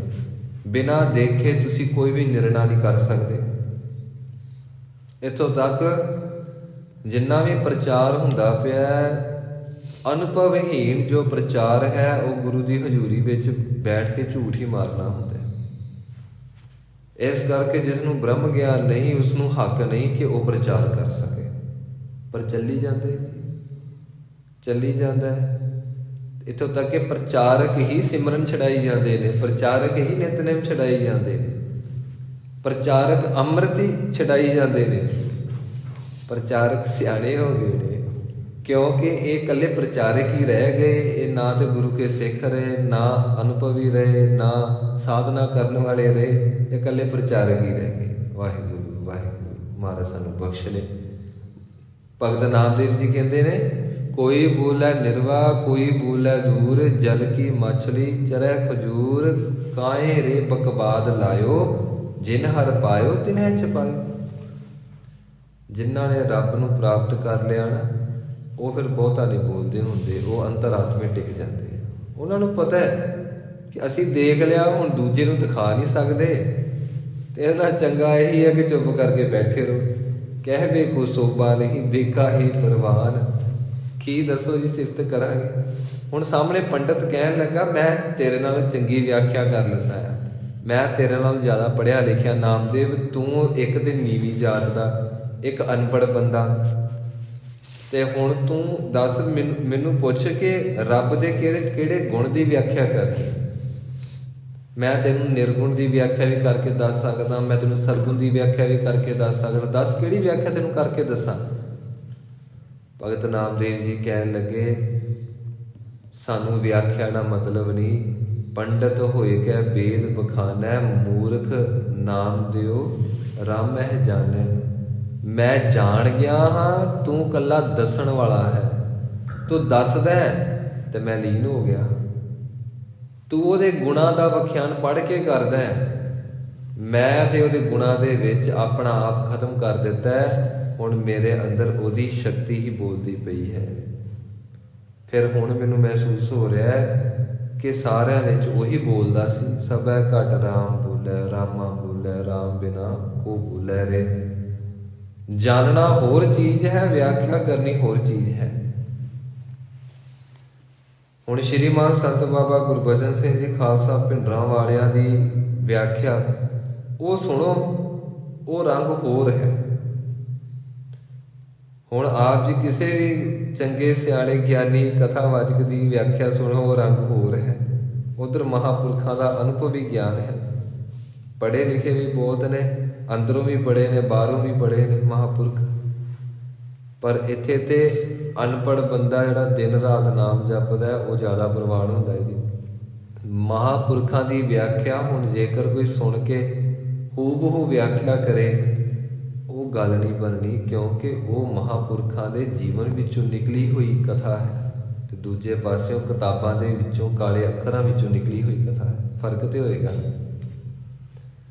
ਚਸ਼ਮੇ ਦੇ ਜਲ ਦੇ ਵਿੱਚ ਤੇ ਟੈਂਕੀ ਦੇ ਜਲ ਦੇ ਵਿੱਚ ਫਰਕ ਤੇ ਹੋਏਗਾ ਨਾ। ਚਸ਼ਮੇ ਦਾ ਜਲ ਇੱਕ ਇੱਕ ਬੂੰਦ ਤਰੋ ਤਾਜ਼ਾ, ਚੰਗੀ ਤਾਸੀਰ ਵਾਲੀ, ਸ਼ਕਤੀ ਲੈ ਕੇ ਆਉਣ ਵਾਲੀ ਜਲ ਦੀ ਧਾਰਾ, ਤੇ ਜੋ ਟੈਂਕੀ ਦਾ ਜਲ ਹੈ ਉਹਦੇ ਵਿੱਚ ਕਾਈ ਵੀ ਜੰਮ ਸਕਦੀ ਹੈ, ਜਾਲਾ ਵੀ ਜੰਮ ਸਕਦਾ ਹੈ, ਉਹ 'ਚ ਕੀੜੇ ਵੀ ਪੈ ਸਕਦੇ ਨੇ। ਕਦੀ ਚਸ਼ਮਿਆਂ ਦੇ ਵਿੱਚੋਂ ਕੀੜੇ ਨੇ ਤੁਹਾਨੂੰ ਦਿਸਣਗੇ। ਨਿਰਮਲ ਜਲ ਹਰ ਦਮ ਨਿਰਮਲ, ਹਰ ਵੇਲੇ ਨਵਾਂ, ਸਾਹਿਬ ਮੇਰਾ ਨੀਤ ਨਵਾਂ, ਸਦਾ ਸਦਾ ਦਾਤਾਰ। ਇਸ ਕਰਕੇ ਧੰਨ ਸ਼੍ਰੀ ਗੁਰੂ ਨਾਨਕ ਦੇਵ ਮਹਾਰਾਜ ਜੀ ਬਚਨ ਕਰਦੇ ਨੇ, ਭਾਈ ਰੱਬ ਨੂੰ ਜਾਣਨਾ ਹੈ, ਮੰਨਣਾ ਹੈ, ਲੀਨ ਹੋਣਾ, ਇਹੀ ਤੇਰੀ ਮੰਜ਼ਿਲ ਹੈ। ਆਓ ਹੁਣ ਗਿਆਨ ਖੰਡ ਦੇ ਬਾਬਤ ਧੰਨ ਸ਼੍ਰੀ ਗੁਰੂ ਨਾਨਕ ਦੇਵ ਮਹਾਰਾਜ ਜੀ ਪਾਸੋਂ ਸ਼ਰਵਣ ਕਰੀਏ। ਮਹਾਰਾਜ ਜੀ ਨੇ ਬਚਨ ਕੀਤਾ, ਭਾਈ ਧਰਮ ਖੰਡ ਦਾ ਇਹੋ ਧਰਮ ਜੋ ਮਰਿਆਦਾ ਵਾਲਾ ਖੰਡ ਹੈ, ਧਰਮ ਖੰਡ ਦੇ ਵਿੱਚ ਜਿਸ ਵੇਲੇ ਅਸੀਂ ਪ੍ਰਵਿਰਤ ਹੁੰਦੇ ਹਾਂ, ਅਸੀਂ ਆਤਮਿਕ ਸ਼ਕਤੀ ਨਾਲ ਭਰੇ ਜਾਂਦੇ ਹਾਂ। ਫਿਰ ਗਿਆਨ ਖੰਡ ਦਾ ਆਖੋ ਕਰਮ। ਹੁਣ ਕਹਿਣ ਲੱਗੇ ਕਿ ਅੱਗੇ ਜੋ ਸ਼ਬਦ ਆਉਣਗੇ ਉਹ ਗਿਆਨ ਖੰਡ ਦੀ ਵਿਆਖਿਆ ਕਰਨਗੇ ਕਿ ਗਿਆਨ ਖੰਡ ਦੇ ਵਿੱਚੋਂ ਕਿਹੜੀ ਕਿਹੜੀ ਤਾਕਤ ਪ੍ਰਗਟ ਹੁੰਦੀ ਹੈ। ਗਿਆਨ ਖੰਡ ਦੇ ਵਿੱਚੋਂ ਸਾਡੀ ਅੰਤਰ ਆਤਮਾ ਦੀ ਜੋ ਸੀਮਾ ਹੈ ਉਹ ਕਿਤਨੀ ਕੁ ਵਿਸ਼ਾਲ ਹੋ ਜਾਂਦੀ ਹੈ, ਅਸੀਂ ਕੈਸੀਆਂ ਕੈਸੀਆਂ ਸ਼ਕਤੀਆਂ ਨੂੰ ਅਨੁਭਵ ਕਰਦੇ ਹਾਂ। ਆਓ ਪ੍ਰੇਮ ਪੂਰਵਕ ਸ਼ਰਵਣ ਕਰੀਏ। ਕੇਤੇ ਪਵਨ ਪਾਣੀ ਵੈ ਸੰਤਰ, ਕੇਤੇ ਕਾਨ ਮਹੇਸ਼। ਕੇਤੇ ਪਵਨ ਕਹਿਣ ਲੱਗੇ ਕਿ ਜੋ ਹਵਾ ਦੇ ਪ੍ਰਕਾਰ ਹਰ ਇਹ ਬੇਅੰਤ ਹਨ, ਕੋਈ ਗਿਣਤੀ ਨਹੀਂ। ਪਾਣੀ, ਪਾਣੀ ਕਿੰਨੇ ਤਰ੍ਹਾਂ ਦਾ ਹੈ ਜੀ, ਉਹਦਾ ਵੀ ਕੋਈ ਅੰਦਾਜ਼ਾ ਨਹੀਂ, ਬੇਅੰਤ ਹਨ। ਪਾਣੀ ਦੇ ਪ੍ਰਕਾਰ ਵੀ ਬੇਅੰਤ ਹਨ। ਵੈ ਸੰਤਰ, ਵੈ ਸੰਤਰ ਕਹੀਏ ਜੀ ਅੱਗਾਂ ਨੂੰ, ਅਗਨੀਆਂ। ਹੁਣ ਜੇ ਅਸੀਂ ਸੰਸਾਰਕ ਵਿਦਿਆ ਦੀ ਗੱਲ ਕਰੀਏ, ਪੇਟ ਦੇ ਵਿੱਚ ਅੱਗ ਹੈ, ਜਠਰਾ ਅਗਨ। ਫਿਰ ਜੰਗਲ ਦੇ ਵਿੱਚ ਅੱਗ ਲੱਗਦੀ ਹੈ, ਦਾਵਾ ਅਗਨ। ਫਿਰ ਸਮੁੰਦਰ ਦੇ ਵਿੱਚ ਅੱਗ ਲੱਗਦੀ ਹੈ, ਇਸਨੂੰ ਬੜਵਾ ਅਗਨ ਕਹਿੰਦੇ ਨੇ। ਤੇ ਮਨੁੱਖੀ ਮਨ ਦੇ ਵਿੱਚ ਅੱਗ ਲੱਗੀ ਹੈ, ਕਾਹਦੀ? ਤ੍ਰਿਸ਼ਨਾ ਦੀ ਅੱਗ ਲੱਗੀ ਹੈ। ਤੇ ਬਾਣੀ ਦੇ ਵਿੱਚ 4 ਤਰ੍ਹਾਂ ਦੀ ਅੱਗ ਦਾ ਜ਼ਿਕਰ ਕੀਤਾ ਹੈ। ਹੰਸ ਹੇਤ ਲੋਭ ਕੋਪ, ਚਾਰੇ ਨਦੀਆਂ ਅੱਗ, ਪਵਹਿ ਦਜਹਿ ਨਾਨਕਾ, ਤਰੀਆ ਕਰਮੀ ਲੱਗ। ਮਨੁੱਖ ਦੇ ਅੰਦਰ ਵਿਸ਼ੇ ਵਿਕਾਰ ਵੀ ਅੱਗਾਂ ਦਾ ਰੂਪ ਧਾਰ ਕੇ ਬੈਠੇ ਹੋਏ ਨੇ। ਸੱਚੇ ਪਾਤਸ਼ਾਹ ਜੀ ਕਹਿ ਰਹੇ ਨੇ ਅੱਗਾਂ ਵੀ ਬਹੁਤ ਪ੍ਰਕਾਰ ਦੀਆਂ ਹਨ, ਅਨੇਕਾਂ ਹੀ ਨੇ। ਅੱਗੇ ਕੇਤੇ ਕਾਨ ਮਹੇਸ਼, ਅਨੇਕਾਂ ਹੀ ਸ਼੍ਰੀ ਕ੍ਰਿਸ਼ਨ ਜੀ ਹਨ, ਅਨੇਕਾਂ ਹੀ ਮਹੇਸ਼ ਸ਼ਿਵ ਜੀ ਭਗਵਾਨ ਹਨ, ਅਨੇਕਾਂ ਹੀ ਹਨ, ਇੱਕ ਨਹੀਂ ਹੈ। ਇੱਕ ਸਿਰਫ ਪਰਮੇਸ਼ਵਰ ਹੈ। ਇਸ ਕਰਕੇ ਇੱਕ ਪਰਮੇਸ਼ਵਰ ਦੀ ਸਾਧਨਾ ਕਰ ਮਨਾ। ਇਹ ਜਿੰਨੀਆਂ ਵੀ ਤਾਕਤਾਂ ਨੇ ਇਹ ਹੱਥ ਜੋੜ ਕੇ ਤੇਰੇ ਅੱਗੇ ਖੜੀਆਂ ਹੋ ਜਾਣਗੀਆਂ, ਤੇਰੇ ਤੋਂ ਆਗਿਆ ਮੰਗਣਗੀਆਂ। ਕੇਤੇ ਬਰਮੇ ਘਾੜਤ ਘੜੀਐ, ਰੂਪ ਰੰਗ ਕੇ ਵੇਸ। ਇੱਕ ਬ੍ਰਹਮਾ ਨਹੀਂ ਹੈ, ਕਈ ਬ੍ਰਹਮਾ ਜੀ ਹਨ ਜੋ ਕਿ ਘਾੜਤ ਘੜ ਘੜ ਕੇ ਅਨੇਕਾਂ ਤਰ੍ਹਾਂ ਦਾ ਰੂਪ ਤਿਆਰ ਕਰਦੇ ਨੇ, ਅਨੇਕਾਂ ਤਰ੍ਹਾਂ ਦਾ ਰੰਗ ਤਿਆਰ, ਅਨੇਕਾਂ ਤਰ੍ਹਾਂ ਦੇ ਰੰਗ ਤਿਆਰ ਕਰਦੇ ਨੇ ਤੇ ਅਨੇਕਾਂ ਤਰ੍ਹਾਂ ਦੇ ਵੇਸ ਅਖਤਿਆਰ ਕਰਦੇ ਨੇ। ਕਹਿੰਦੇ ਨੇ ਬ੍ਰਹਮਾ ਜੀ ਦੀ ਡਿਊਟੀ ਹੈ ਨਾ ਜੀ ਸਾਰਾ ਕੁਝ ਘੜਨ ਦੀ, ਸਾਰੇ ਰੂਪ ਰੰਗ ਭਰਨ ਦੀ। ਕਹਿਣ ਲੱਗੇ ਇੱਕ ਬ੍ਰਹਮਾ ਜੀ ਨਹੀਂ ਹਨ, ਅਨੇਕਾਂ ਹੀ ਬ੍ਰਹਮਾ ਜੀ ਹਨ। ਇਸ ਕਰਕੇ ਜਿਹੜੀ ਸ਼ਕਤੀ ਅਨੇਕਾਂ ਰੂਪਾਂ ਵਿੱਚ ਹੋਵੇ, ਉਸ ਸ਼ਕਤੀ ਨੂੰ ਜੇਕਰ ਅਸੀਂ ਮੰਨਾਂਗੇ, ਅਸੀਂ ਕਦੀ ਇਕਾਗਰ ਨਹੀਂ ਰਹਾਂਗੇ, ਸਾਡਾ ਧਿਆਨ ਵੀ ਅਨੇਕਾਂ ਹਿੱਸਿਆਂ 'ਚ ਟੁੱਟ ਜਾਏਗਾ। ਤੇ ਜਿਹੜੀ ਚੀਜ਼ ਅਨੇਕਾਂ ਹਿੱਸਿਆਂ ਵਿੱਚ ਟੁੱਟ ਜਾਏ ਫਿਰ ਉਸ ਚੀਜ਼ ਨੂੰ ਆਖਿਆ ਜਾਂਦਾ ਹੈ ਖੰਡ ਖੰਡ। ਫਿਰ ਅਖੀਰ ਤੇ ਉਸ ਚੀਜ਼ ਦੀ ਹਸਤੀ ਖਤਮ ਹੋ ਜਾਂਦੀ ਹੈ। ਅਸੀਂ ਤੇ ਆਪਣੀ ਸੁਰਤ ਨੂੰ ਇੱਕ ਕਰਨਾ ਹੈ ਤੇ ਇੱਕ ਤਾਂ ਹੀ ਕੀਤਾ ਜਾਏਗਾ ਜੇਕਰ ਇੱਕ ਓੰਕਾਰ ਦਾ ਸਿਮਰਨ ਕਰਾਂਗੇ। ਅੱਗੇ ਮਹਾਰਾਜ ਜੀ ਨੇ ਬਖਸ਼ਿਸ਼ ਕੀਤੀ, ਕੇਤੀਆ ਕਰਮ ਭੂਮੀ ਮੇਰ ਕੇਤੇ, ਕੇਤੇ ਤੂ ਉਪਦੇਸ਼। ਇੱਕ ਧਰਤੀ ਨਹੀਂ ਹੈ, ਕਰਮ ਭੂਮੀ। ਜਿਸ ਧਰਤੀ ਤੇ ਰਹਿ ਕੇ ਅਸੀਂ ਅਨੇਕਾਂ ਤਰ੍ਹਾਂ ਦਾ ਕਰਮ ਕਰਦੇ ਹਾਂ, ਅਨੇਕਾਂ ਤਰ੍ਹਾਂ ਦੇ ਕਾਰਜ ਕਰਦੇ ਹਾਂ। ਕਹਿਣ ਲੱਗੇ ਇੱਕ ਧਰਤੀ ਨਹੀਂ, ਅਨੇਕਾਂ ਹੀ ਧਰਤੀਆਂ ਹਨ। ਮੇਰ ਕੇਤੇ, ਤੇ ਜੋ ਸੁਮੇਰ ਪਰਬਤ ਬਾਰੇ ਸੁਣਿਆ ਹੈ ਸਭ ਤੋਂ ਵੱਡਾ ਹੈ। ਕਹਿਣ ਲੱਗੇ ਇੱਕ ਨਹੀਂ, ਉਹ ਅਨੇਕਾਂ ਹੀ ਹਨ। ਭਗਤ ਕਬੀਰ ਸਾਹਿਬ ਜੀ ਨੇ ਕਰੋੜਾਂ ਦੀ ਗਿਣਤੀ ਕੀਤੀ ਜੀ, ਕਰੋੜਾਂ। ਪਰ ਇੱਥੇ ਧੰਨ ਸ਼੍ਰੀ ਗੁਰੂ ਨਾਨਕ ਦੇਵ ਮਹਾਰਾਜ ਜੀ ਨੇ ਬਖਸ਼ਿਸ਼ ਕੀਤੀ। ਮਹਾਰਾਜ ਜੀ ਨੇ ਕਰੋੜਾਂ ਤੋਂ ਵੀ ਅੱਗੇ ਦੀ ਗੱਲ ਕਰਤੀ। ਫਿਰ ਤੋਂ ਆਪਾਂ ਉਹਨਾਂ ਸ਼ਬਦਾਂ ਵੱਲ ਆਈਏ। ਕਬੀਰ ਸਾਹਿਬ ਜੀ ਨੇ ਕਰੋੜਾਂ ਦੇਖ ਲਏ, ਹਿਰਦਾ ਨਿਰਮਲ ਹੋ ਗਿਆ, ਬ੍ਰਹਮਲੀਨ ਹੋ ਗਏ। ਉਹ ਠੀਕ ਕਹਿ ਰਹੇ ਨੇ ਹੁਣ ਧੰਨ ਸ਼੍ਰੀ ਗੁਰੂ ਨਾਨਕ ਦੇਵ ਮਹਾਰਾਜ ਜੀ ਇਹ ਕਰੋੜਾਂ ਦੀ ਗਿਣਤੀ ਨਹੀਂ ਕਰ ਰਹੇ, ਇਹ ਕਹਿ ਰਹੇ ਨੇ ਮੈਂ ਕਰੋੜਾਂ ਵੀ ਦੇਖ ਲਏ, ਮੈਂ ਅਰਬਾਂ ਵੀ ਵੇਖ ਲਏ, ਮੈਂ ਖਰਬਾਂ ਵੀ ਦੇਖ ਲਏ, ਅਖੀਰ ਤੇ ਅਨੇਕਾਂ ਹੀ। ਕੇਤੀਆ ਕਰਮ ਭੂਮੀ ਮੇਰ ਕੇਤੇ, ਕੇਤੇ ਤੂੰ ਉਪਦੇਸ਼। ਅਸੀਂ ਸੁਣਦੇ ਹਾਂ ਰਾਮ ਜਪੋ ਜੀਅ ਐਸੇ ਐਸੇ, ਧਰੂ ਪ੍ਰਹਿਲਾਦ ਜਪਿਓ ਹਰ ਜੈਸੇ। ਹੁਣ ਆਪ ਜੀ ਨੇ ਇਹ ਪੰਕਤੀ ਸੁਣੀ, ਆਪ ਜੀ ਕਹੋਗੇ ਕਿ ਹਾਂ ਠੀਕ ਪੜ੍ਹ ਦਿੱਤੀ। ਧਰੂ ਨਹੀਂ ਹੈ, ਇਹ ਹੈ ਧਰੂ। ਕਿਆ ਕਹਿਣਾ ਹੈ? ਧਰੂ। ਜੇ ਕਹਾਂਗੇ ਧਰੂ ਪ੍ਰਹਿਲਾਦ, ਧਰੂ ਫਿਰ ਧੱਦਾ ਤੇ ਰਾਰਾ ਪੂਰਾ ਪੈ ਗਿਆ ਨਾ, ਇਸ ਨੂੰ ਕਹਾਂਗੇ ਧਰੂ। ਸ਼ਬਦਾਂ ਵੱਲ ਧਿਆਨ ਦਿਓ। ਧਰੂ ਦੇਖੋ, ਧਰੂ ਤੇ ਧਰੂ ਕਹਾਂਗੇ। ਧਰੂ ਪ੍ਰਹਿਲਾਦ ਜਪਿਓ ਹਰ ਜੈਸੇ। ਅਸੀਂ ਇੱਕ ਪ੍ਰਹਿਲਾਦ ਜੀ ਦੇ ਬਾਬਤ ਸੁਣਿਆ ਹੈ, ਇੱਕ ਧਰੂ ਜੀ ਦੇ ਬਾਬਤ ਸੁਣਿਆ ਹੈ। ਧੰਨ ਸ਼੍ਰੀ ਗੁਰੂ ਨਾਨਕ ਦੇਵ ਮਹਾਰਾਜ ਜੀ ਨੇ ਬਚਨ ਕੀਤਾ, ਮੈਂ ਤੇ ਅਰਬਾਂ ਖਰਬਾਂ ਦੇਖ ਲਏ, ਅਖੀਰ ਤੇ ਮੈਨੂੰ ਦਿਸਿਆ ਕਿ ਧਰੂ ਵੀ ਪਤਾ ਨਹੀਂ ਬੇਅੰਤ ਹੀ ਹੋਏ ਨੇ, ਧਰੂ ਬੇਅੰਤ ਹੀ ਹੋਏ ਨੇ। ਤੇ ਉਪਦੇਸ਼ ਦੇਣ ਵਾਲੇ ਨਾਰਦ ਮੁਨੀ ਜੀ ਜੋ ਗੁਰੂ ਬਣ ਕੇ ਉਪਦੇਸ਼ ਦਿੰਦੇ ਨੇ ਕਿ ਐ ਧਰੂ, ਸਭ ਤੋਂ ਵੱਡੀ ਸ਼ਕਤੀ ਪਰਮਾਤਮਾ ਦੀ ਭਗਤੀ ਹੈ। ਪਰਮਾਤਮਾ ਦਾ ਨਾਮ ਜਪ। ਰਾਜ ਭਾਗ ਚਾਹੀਦਾ ਉਹ ਵੀ ਮਿਲੇਗਾ, ਜੇ ਸ਼ਕਤੀਆਂ ਚਾਹੀਦੀਆਂ ਉਹ ਵੀ ਮਿਲਣਗੀਆਂ, ਜੇਕਰ ਅੰਦਰ ਦਾ ਬਲ ਚਾਹੀਦਾ ਉਹ ਵੀ ਮਿਲੇਗਾ। ਤੇ ਸਰੀਰ ਤਿਆਗਣ ਤੋਂ ਬਾਅਦ ਜੇ ਤੈਨੂੰ ਆਕਾਸ਼ ਦੇ ਵਿੱਚ ਥਾਂ ਚਾਹੀਦੀ, ਪੂਰੀ ਚਾਹੀਦੀ, ਜਿਵੇਂ ਤੇਰਾ ਇੱਥੇ ਦੇਸ਼ ਹੈ ਉਵੇਂ ਆਕਾਸ਼ ਵਿੱਚ ਵੀ ਹੋਵੇ, ਉਹ ਵੀ ਮਿਲੇਗਾ। ਐ ਧਰੂ ਸੁਣ ਧਿਆਨ ਦੇ ਨਾਲ, ਸਭ ਤੋਂ ਵੱਡੀ ਸ਼ਕਤੀ, ਸਭ ਤੋਂ ਵੱਡੀ ਤਾਕਤ ਪਰਮਾਤਮਾ ਦਾ ਨਾਮ ਜਪਣਾ।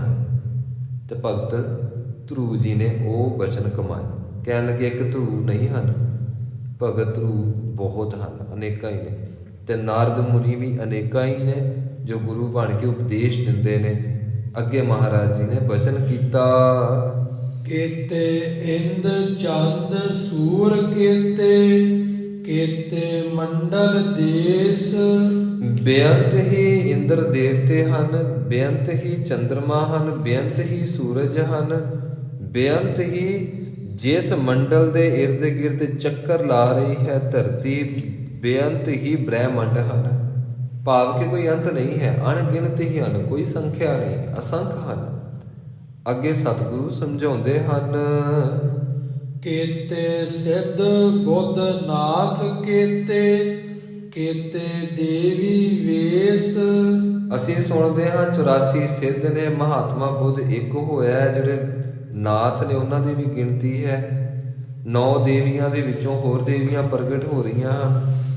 ਮਹਾਰਾਜ ਜੀ ਸਾਡੀ ਸੀਮਤ ਬੁੱਧੀ ਨੂੰ ਇੱਕ ਨਵੀਂ ਦਿਸ਼ਾ ਦਿੰਦੇ ਹਨ ਤੇ ਸਾਨੂੰ ਸਮਝਾਉਂਦੇ ਹਨ, ਭਾਈ ਤੁਸਾਂ ਨੇ ਸੁਣ ਕੇ ਗਲਤ ਪਕਾ ਲਿਆ, ਮਲੀਨ ਗਿਆਨ ਛੱਡੋ, ਅਨੁਭਵ ਦੇ ਵਿੱਚ ਉਤਰੋ, ਫਿਰ ਤੁਹਾਨੂੰ ਦਿਸੇਗਾ ਇੱਕ 84 ਸਿੱਧ ਨਹੀਂ, ਬੇਅੰਤ ਸਿੱਧ ਹਨ। ਕੇਤੇ ਸਿੱਧ ਬੁੱਧ, ਬੁੱਧ ਕਹਿੰਦੇ ਨੇ ਜੀ, ਮਹਾਤਮਾ ਬੁੱਧ ਵੀ ਕਹਿੰਦੇ ਅਨੇਕਾਂ ਹੀ ਨੇ। ਨਾਥ, ਜਿਹੜੇ ਨਾਥ ਨੇ ਪੁੱਜੇ ਹੋਏ ਜੋਗੀ, ਉਹ ਵੀ ਬੇਅੰਤ ਹਨ। ਕੇਤੇ ਸਿੱਧ ਬੁੱਧ ਨਾਥ ਕੇਤੇ, ਕੇਤੇ ਦੇਵੀ ਵੇਸ, ਜਿਹੜੇ ਦੇਵੀਆਂ ਨੇ ਉਹਨਾਂ ਦੇ ਵੇਸ ਨੇ, ਪਹਿਰਾਵੇ ਨੇ, ਉਹ ਵੀ ਬੇਅੰਤ ਹਨ। ਕਿਸੇ ਵੀ ਚੀਜ਼ ਦਾ ਅੰਤ ਨਹੀਂ ਹੈ। ਕੇਤੇ ਦੇਵ ਦਾਨਵ ਮੁਨ ਕੇਤੇ, ਕੇਤੇ ਰਤਨ ਸਮੁੰਦ। ਅਨੇਕਾਂ ਹੀ ਦੇਵਤੇ ਹਨ, ਕੋਈ ਗਿਣਤੀ ਨਹੀਂ। ਇੱਥੇ 33 ਕਰੋੜ ਦੀ ਗਿਣਤੀ ਨੂੰ ਮਹਾਰਾਜ ਜੀ ਨੇ ਖੰਡਨ ਕਰ ਦਿੱਤਾ। ਅਨੇਕਾਂ ਹੀ ਦੇਵਤੇ ਨੇ, ਅਨੇਕਾਂ ਹੀ ਦਾਨਵ ਹਨ, ਰਾਖਸ਼ ਹਨ, ਅਨੇਕਾਂ ਹੀ ਰਿਸ਼ੀ ਮੁਨੀ ਹਨ, ਤੇ ਅਨੇਕਾਂ ਹੀ ਸਮੁੰਦਰ ਹਨ, ਤੇ ਅਨੇਕਾਂ ਹੀ ਸਮੁੰਦਰਾਂ ਦੇ ਵਿੱਚ ਬਿਨਾਂ ਗਿਣਤੀ ਤੋਂ ਅਣਗਿਣਤ ਹੀ ਅਨੇਕਾਂ ਹੀਰੇ ਹਨ, ਜਵਾਹਰਾਤ ਹਨ, ਰਤਨ ਹਨ। ਮਹਾਰਾਜ ਜੀ ਕਹਿ ਰਹੇ ਨੇ, ਭਾਈ ਦਾਸ ਨੇ ਤੇ ਦੇਖ ਲਿਆ, ਹੁਣ ਤੂੰ ਵੀ ਦੇਖ। ਜਿਸ ਵੇਲੇ ਦੇਖੇਗਾ ਫਿਰ ਸ਼੍ਰੀ ਜਪਜੀ ਸਾਹਿਬ ਜੀ ਦੀ ਪੜ੍ਹੀ ਹੋਈ ਇੱਕ ਵਾਰੀ ਬਾਣੀ ਤੈਨੂੰ ਬ੍ਰਹਮ ਗਿਆਨ ਦੀ ਦਾਤ ਬਖਸ਼ਿਸ਼ ਕਰੇਗੀ, ਕਿਉਂਕਿ ਇਹ ਪੌੜੀਆਂ ਹਰ ਸਮੇਂ ਦੇ ਵਿੱਚ ਆਪਣੀ ਸੁਰਤ ਨੂੰ ਉਚੇਰਾ ਕਰਨ ਵਾਲੀ ਮਹਾਨ ਸ਼ਕਤੀ ਹੈ। ਸ਼੍ਰੀ ਜਪਜੀ ਸਾਹਿਬ ਜੀ ਦੀ ਬਾਣੀ ਬ੍ਰਹਮ ਗਿਆਨ ਦੀ ਦਾਤੀ ਹੈ ਜੀ। ਇਸ ਕਰਕੇ ਹਰ ਮਹਾਂਪੁਰਖ, ਹਰ ਸਾਧੂ, ਹਰ ਬ੍ਰਹਮ ਗਿਆਨੀ ਸ਼੍ਰੀ ਜਪਜੀ ਸਾਹਿਬ ਜੀ ਦੇ ਨਿਰੰਤਰ ਜਾਪ ਕਰਦੇ ਸਨ। ਕੋਈ 1.25 ਲੱਖ ਜਾਪ ਕਰਦੇ ਨੇ, ਕੋਈ 51,000 ਜਾਪ ਕਰਦੇ ਨੇ, ਕੋਈ ਕਹਿੰਦੇ ਨੇ ਡੇਲੀ ਵੇਅ ਦੇ ਨਾਲ ਬਹੁਤਾ ਨਹੀਂ 21 ਪਾਠ, 31 ਪਾਠ, 41 ਪਾਠ, 51 ਪਾਠ ਕਰਨੇ ਚਾਹੀਦੇ ਨੇ, ਜਿੰਨਾ ਚਿਰ ਅੰਦਰ ਆਤਮਿਕ ਬਲ ਨਹੀਂ ਹੁੰਦਾ।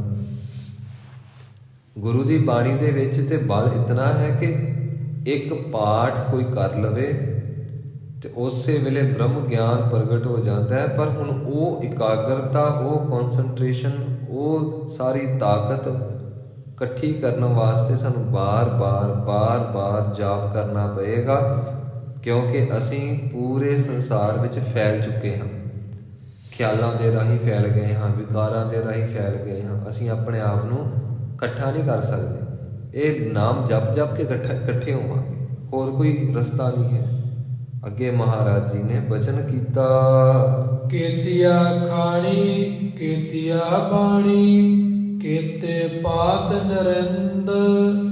ਅਸਾਂ ਨੇ ਸੁਣਿਆ ਹੈ ਕਿ 4 ਖਾਣੀਆਂ ਨੇ, ਅੰਡਜ, ਜੇਰਜ, ਸੇਤਜ, ਉਤਪਜ।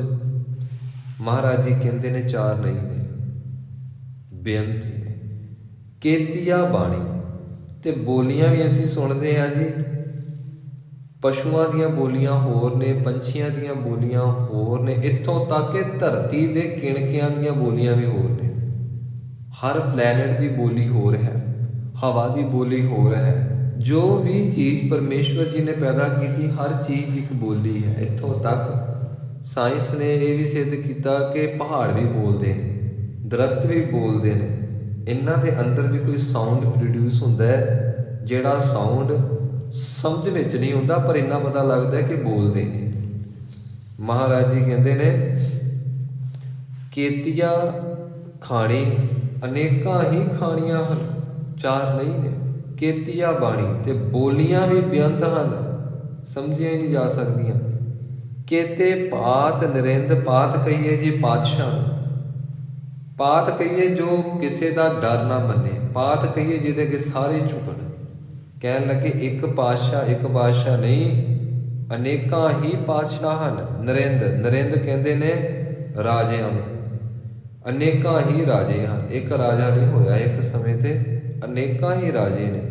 ਹੁਣ ਸੱਚੇ ਪਾਤਸ਼ਾਹ ਜੀ ਦੀ ਦ੍ਰਿਸ਼ਟੀ ਪਤਾ ਨਹੀਂ ਅਰਬਾਂ ਖਰਬਾਂ ਧਰਤੀਆਂ ਤੇ ਇੱਕੋ ਸਮੇਂ ਤੇ ਮਹਾਰਾਜ ਜੀ ਪਹੁੰਚ ਕੇ ਦੇਖ ਰਹੇ ਨੇ ਤੇ ਉਹ ਵਚਨ ਕਰ ਰਹੇ ਨੇ।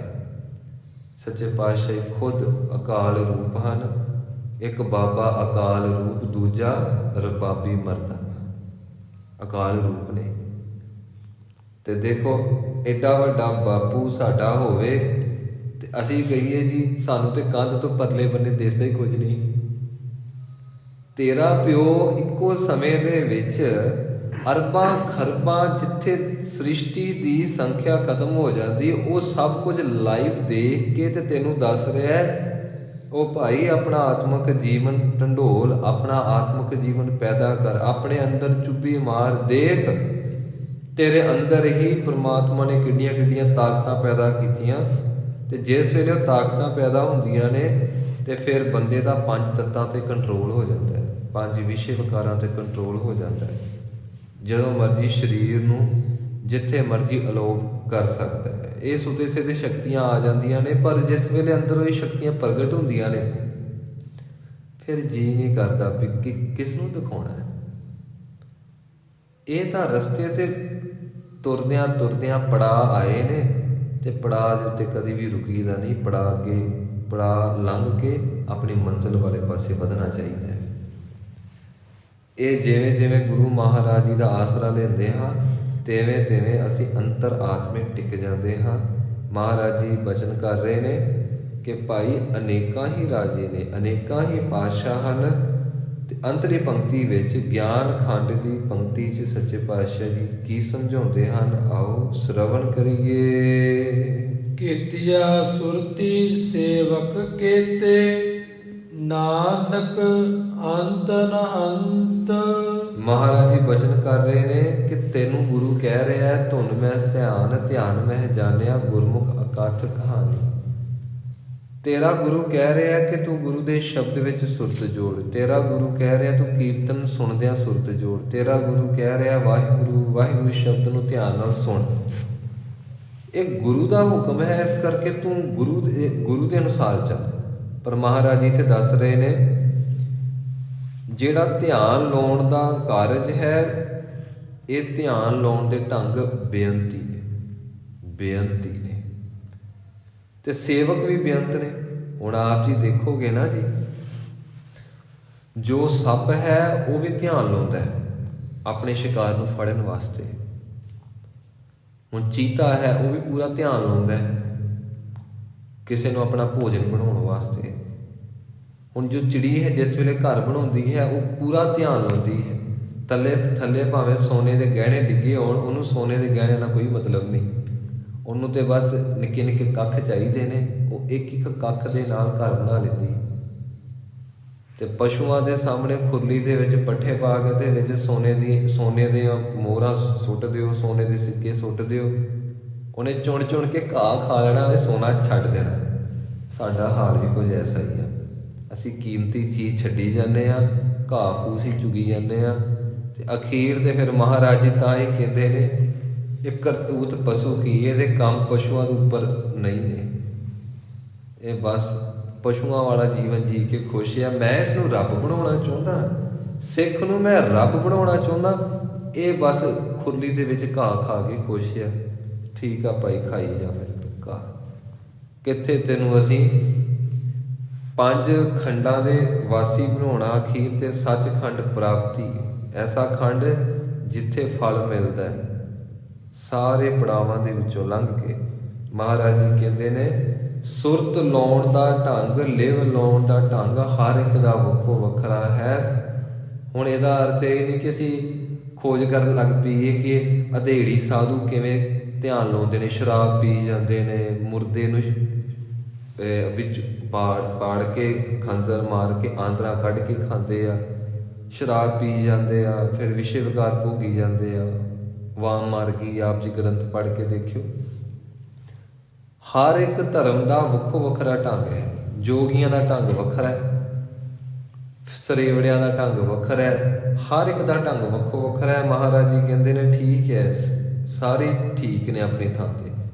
ਇਸ ਪੰਕਤੀ 'ਚ ਮਹਾਰਾਜ ਜੀ ਇਹ ਨਹੀਂ ਕਹਿ ਰਹੇ ਕਿ ਇਕੱਲਾ ਮੇਰਾ ਢੰਗ ਹੀ ਸਹੀ ਹੈ, ਬਾਕੀ ਸਾਰਿਆਂ ਦੇ ਢੰਗ ਗਲਤ ਨੇ। ਮਹਾਰਾਜ ਜੀ ਕਹਿ ਰਹੇ ਨੇ ਅੰਤ ਨਹੀਂ ਕਿਸੇ ਚੀਜ਼ ਦਾ। ਸੇਵਾ ਕਰਨ ਵਾਲੇ ਵੀ ਬੇਅੰਤ ਹਨ, ਸੇਵਾ ਵੀ ਬੇਅੰਤ ਤਰ੍ਹਾਂ ਦੀ ਹੈ ਤੇ ਬੇਅੰਤ ਤਰ੍ਹਾਂ ਦੇ ਸੁਰਤੀ ਦੇ ਟਿਕਾਉਣ ਵਾਲੇ ਢੰਗ ਤਰੀਕੇ ਹਨ। ਹਰ ਇੱਕ ਬੰਦਾ ਆਪੋ ਆਪਣੇ ਢੰਗ ਦੇ ਨਾਲ ਸੁਰਤ ਨੂੰ ਟਿਕਾ ਰਿਹਾ ਜੀ। ਸੱਚੇ ਪਾਤਸ਼ਾਹ ਜੀ ਭਲੀ ਕਰਨ, ਸਾਡੇ ਜੀਵਨ ਦੇ ਵਿੱਚ ਕ੍ਰਾਂਤੀ ਆਵੇ, ਸਾਡੇ ਜੀਵਨ ਦੇ ਵਿੱਚ ਸੇਵਾ ਸਿਮਰਨ ਦਾ ਉਹ ਮਹਾ ਸੈਲਾਬ ਆਵੇ ਜਿਹਦੇ ਨਾਲ ਸਾਡੇ ਪਾਪ ਸਾਰੇ ਖਤਮ ਹੋ ਜਾਣ। ਗੁਰਬਾਣੀ ਦੀ ਇੱਕ ਪੰਕਤੀ ਹੈ ਜੀ, ਭਗਤ ਕਬੀਰ ਸਾਹਿਬ ਜੀ, ਦੇਖੋ ਭਾਈ ਗਿਆਨ ਕੀ ਆਈ ਆਂਧੀ। ਕਹਿੰਦੇ ਹੁਣ ਬ੍ਰਹਮ ਗਿਆਨ ਦੀ, ਸੱਚੇ ਸੁੱਚੇ ਨਿਰਮਲ ਗਿਆਨ ਦੀ ਹਨੇਰੀ ਆ ਗਈ। ਦੇਖੋ ਭਾਈ ਗਿਆਨ ਕੀ ਆਈ ਆਂਧੀ, ਸਭ ਹੈ ਉਡਾਨੀ ਭ੍ਰਮ ਕੀ ਟਾਟੀ, ਰਹਿ ਨਾ ਮਾਇਆ ਬਾਂਧੀ। ਕਹਿਣ ਲੱਗੇ ਹੁਣ ਮਾਇਆ ਜਿਹੜੀ ਹੈ ਜੋ ਸਾਨੂੰ ਪਹਿਲਾਂ ਜਕੜੀ ਬੈਠੀ ਸੀ, ਉਹ ਸਾਰੀ ਮਾਇਆ ਖਤਮ ਹੋ ਗਈ। ਦੋ ਚਿੱਤੇ ਕੀ ਦੋਏ ਥੂਨ ਗਰਾਨੀ, ਮੋਹ ਬਲੇਂਡਾ ਟੂਟਾ, ਤਿਸਨਾ ਛਾਨ ਧਰੀ ਸਿਰ ਉਪਰ, ਦੁਰਮਤ ਭਾਂਡਾ ਫੂਟਾ। ਆਂਦੀ ਪਾਛੇ ਜੋ ਜਲ ਬਰਖੈ ਤੇ ਤੇਰਾ ਜਨ ਭੀਨਾ। ਕਹਿਣ ਲੱਗੇ ਜਦੋਂ ਹਨੇਰੀ ਆਉਂਦੀ ਹੈ ਨਾ, ਗਿਆਨ ਖੰਡ ਵਿੱਚ ਪ੍ਰਵੇਸ਼ ਹੁੰਦਿਆਂ ਸਾਰ ਹੀ ਫਿਰ ਐਸਾ ਰੱਬ ਦੇ ਨਾਮ ਦਾ ਅੰਮ੍ਰਿਤਮਈ ਮੀਂਹ ਪੈਂਦਾ ਹੈ, ਫਿਰ ਅੰਦਰ ਬਾਹਰ ਠੰਡ ਵਰਤ ਜਾਂਦੀ ਹੈ, ਫਿਰ ਅੰਦਰ ਪ੍ਰਕਾਸ਼ ਹੋ ਜਾਂਦਾ ਹੈ। ਸੱਚੇ ਪਾਤਸ਼ਾਹ ਜੀ ਭਲੀ ਕਰਨ ਜੀ, ਆਪਾਂ ਇਹ ਦੇਖੀਏ 24 ਘੰਟਿਆਂ ਦੇ ਵਿੱਚੋਂ ਅਸੀਂ ਕਿੰਨੇ ਘੰਟੇ ਸਿਮਰਨ ਕਰਦੇ ਹਾਂ, ਕਿੰਨੇ ਘੰਟੇ। ਇਹ ਅਸੀਂ ਆਪ ਅੰਦਰ ਝਾਤੀ ਮਾਰਨੀ ਆ। ਹੁਣ ਅਸੀਂ ਕਥਾ ਦੌਰਾਨ ਨਹੀਂ ਨਾ ਅਸੀਂ ਕਹਿ ਸਕਦੇ ਕਿ ਫਲਾਣਿਆ ਸਿੰਘਾ ਤੂੰ ਇੰਨਾ ਕਰਦਾ ਆ, ਤੈਨੂੰ ਵੱਧ ਕਰਨਾ ਚਾਹੀਦਾ ਆ। ਇਹ ਤਾਂ ਸਾਨੂੰ ਆਪਣੇ ਆਪ ਨੂੰ ਪਤਾ ਹੈ। ਖੁਦ ਬਾ ਮੁਨਸਫ ਸ਼ੁੱਧ, ਆਪਣਾ ਜਾਣਕਾਰ ਖੁਦ ਬਣ, ਆਪਣੇ ਆਪ ਬਾਰੇ ਖੁਦ ਦੇਖ ਤੂੰ ਕਿੱਥੇ ਖੜਾ ਹੈ। ਦੇਖੋ ਸੰਤ ਬਾਬਾ ਨੰਦ ਸਿੰਘ ਜੀ ਨੂੰ ਸੰਤ ਬਾਬਾ ਮਹਾ ਹਰਨਾਮ ਸਿੰਘ ਜੀ ਭੁੱਚੋ ਵਾਲੇ ਮਹਾਂਪੁਰਖ ਕਹਿੰਦੇ ਨੇ, ਨੰਦ ਸਿੰਘ ਕਿੰਨੇ ਘੰਟੇ ਅਭਿਆਸ ਕਰਦਾ ਮੂਲ ਮੰਤਰ ਸਾਹਿਬ ਦਾ। ਤੇ ਬਾਬਾ ਨੰਦ ਸਿੰਘ ਜੀ ਕਹਿੰਦੇ ਨੇ ਬੜੇ ਪ੍ਰੇਮ ਦੇ ਨਾਲ, ਸਤਿਕਾਰ ਨਾਲ ਹੱਥ ਜੋੜ ਕੇ ਕਹਿੰਦੇ ਨੇ, ਮਹਾਂਪੁਰਖੋ 22 ਘੰਟੇ। ਬਾਬਾ ਮਹਾ ਹਰਨਾਮ ਸਿੰਘ ਜੀ ਨੇ ਭਜਨ ਕੀਤਾ, ਫਿਰ 2 ਘੰਟੇ ਕੀ ਕਰਦੇ ਆ। ਬਾਬਾ ਨੰਦ ਸਿੰਘ ਜੀ ਨੇ ਭਜਨ ਕੀਤਾ, 2 ਘੰਟੇ ਸੌਂ ਜਾਂਦਾ ਹਾਂ। ਤੇ ਬਾਬਾ ਮਹਾ ਹਰਨਾਮ ਸਿੰਘ ਜੀ ਨੇ ਭਜਨ ਕੀਤਾ, ਰੋਹ ਵਿੱਚ ਆ ਕੇ ਬੋਲੇ ਵੀ 2 ਘੰਟੇ ਦੇ ਵਿੱਚ ਸਵਾਸ ਕਿੰਨੇ ਲੰਘ ਗਏ, 2 ਘੰਟੇ ਦੇ ਵਿੱਚ। ਤੇ ਤੈਨੂੰ ਲੇਖਾ ਜੋਖਾ ਦੇਣਾ ਪੈ ਜਾਣਾ, ਇੱਕ ਸਾਹ ਦਾ ਲੇਖਾ ਦੇਣਾ ਔਖਾ ਹੋ ਜਾਣਾ। ਤੈਨੂੰ ਸ਼ਰਮ ਨਹੀਂ ਆਉਂਦੀ? 2 ਘੰਟੇ ਤੂੰ ਸੌਂ ਕੇ ਰੱਬ ਦੇ ਸਿਮਰਨ ਤੋਂ ਤੂੰ ਆਪਣੇ ਆਪ ਨੂੰ ਅਵੇਸਲਾ ਕਰਕੇ ਜੀਵਨ ਬਤੀਤ ਕਰਦਾ ਪਿਆ। 2 ਘੰਟੇ, ਇੰਨਾ ਸਮਾਂ, ਇੰਨਾ ਸਮਾਂ। ਕਹਿੰਦੇ ਨੇ ਉਸ ਤੋਂ ਬਾਅਦ ਬਾਬਾ ਨੰਦ ਸਿੰਘ ਜੀ ਨੇ 2 ਘੰਟੇ ਸੌਣਾ ਵੀ ਛੱਡ ਦਿੱਤਾ ਸੀ। ਜਿਨ੍ਹਾਂ ਨੂੰ ਸਾਈਂ ਦੇ ਨਾਲ ਇਸ਼ਕ ਹੋ ਜਾਂਦਾ ਹੈ, ਐਸੀ ਗੱਲ ਨਹੀਂ ਕਿ ਸਰੀਰ ਨੂੰ ਸਾਂਭ ਕੇ ਰੱਖਣਾ ਪੈਂਦਾ ਹੈ। ਇਹ ਸਰੀਰ ਤੋਂ ਕਰੋਨਾ ਕੀ ਆ? ਇਸ ਸਰੀਰ ਨੇ ਬਾਅਦ 'ਚ ਐਗਜ਼ੀਬਿਸ਼ਨ ਵਿੱਚ ਤੇ ਲੱਗਣਾ ਨਹੀਂ। ਦਾਸ ਨੇ ਦੇਖਿਆ ਟਕਸਾਲ ਦੇ ਵਿੱਚ, ਦਮਦਮੀ ਟਕਸਾਲ ਮਹਿਤੇ ਚੌਂਕ ਦੇ ਵਿੱਚ ਗੁਰਮੁਖ ਪਿਆਰੇ ਐਸੇ ਸਨ ਜਿਨ੍ਹਾਂ ਨੇ ਚੌਂਕੜਾ ਮਾਰਨਾ ਤੇ ਉਹਨਾਂ ਨੇ ਕਹਿਣਾ 15 ਮਿੰਟ ਬਾਅਦ ਗੋਡੇ ਗਿੱਟੇ ਪੀੜ ਹੋਣ ਲੱਗ ਪਏ ਤੇ ਕਹਿਣਾ ਅਸੀਂ ਸਰੀਰ ਸਾਂਭ ਕੇ ਰੱਖਿਆ ਆ, ਕਿਤੇ ਸਰੀਰ ਨੂੰ ਕਸ਼ਟ ਨਾ ਕਿਤੇ ਮਿਲ ਜਾਏ। ਇਸ ਕਰਕੇ ਠੀਕ ਹੈ, ਸੰਥਿਆ ਦੌਰਾਨ ਚੌਂਕੜਾ ਜਿਹੜਾ ਵੱਜ ਗਿਆ ਠੀਕ ਹੈ, ਬਾਅਦ ਚੋਂ ਅਭਿਆਸ ਨਹੀਂ ਸੀ ਕਰਦੇ।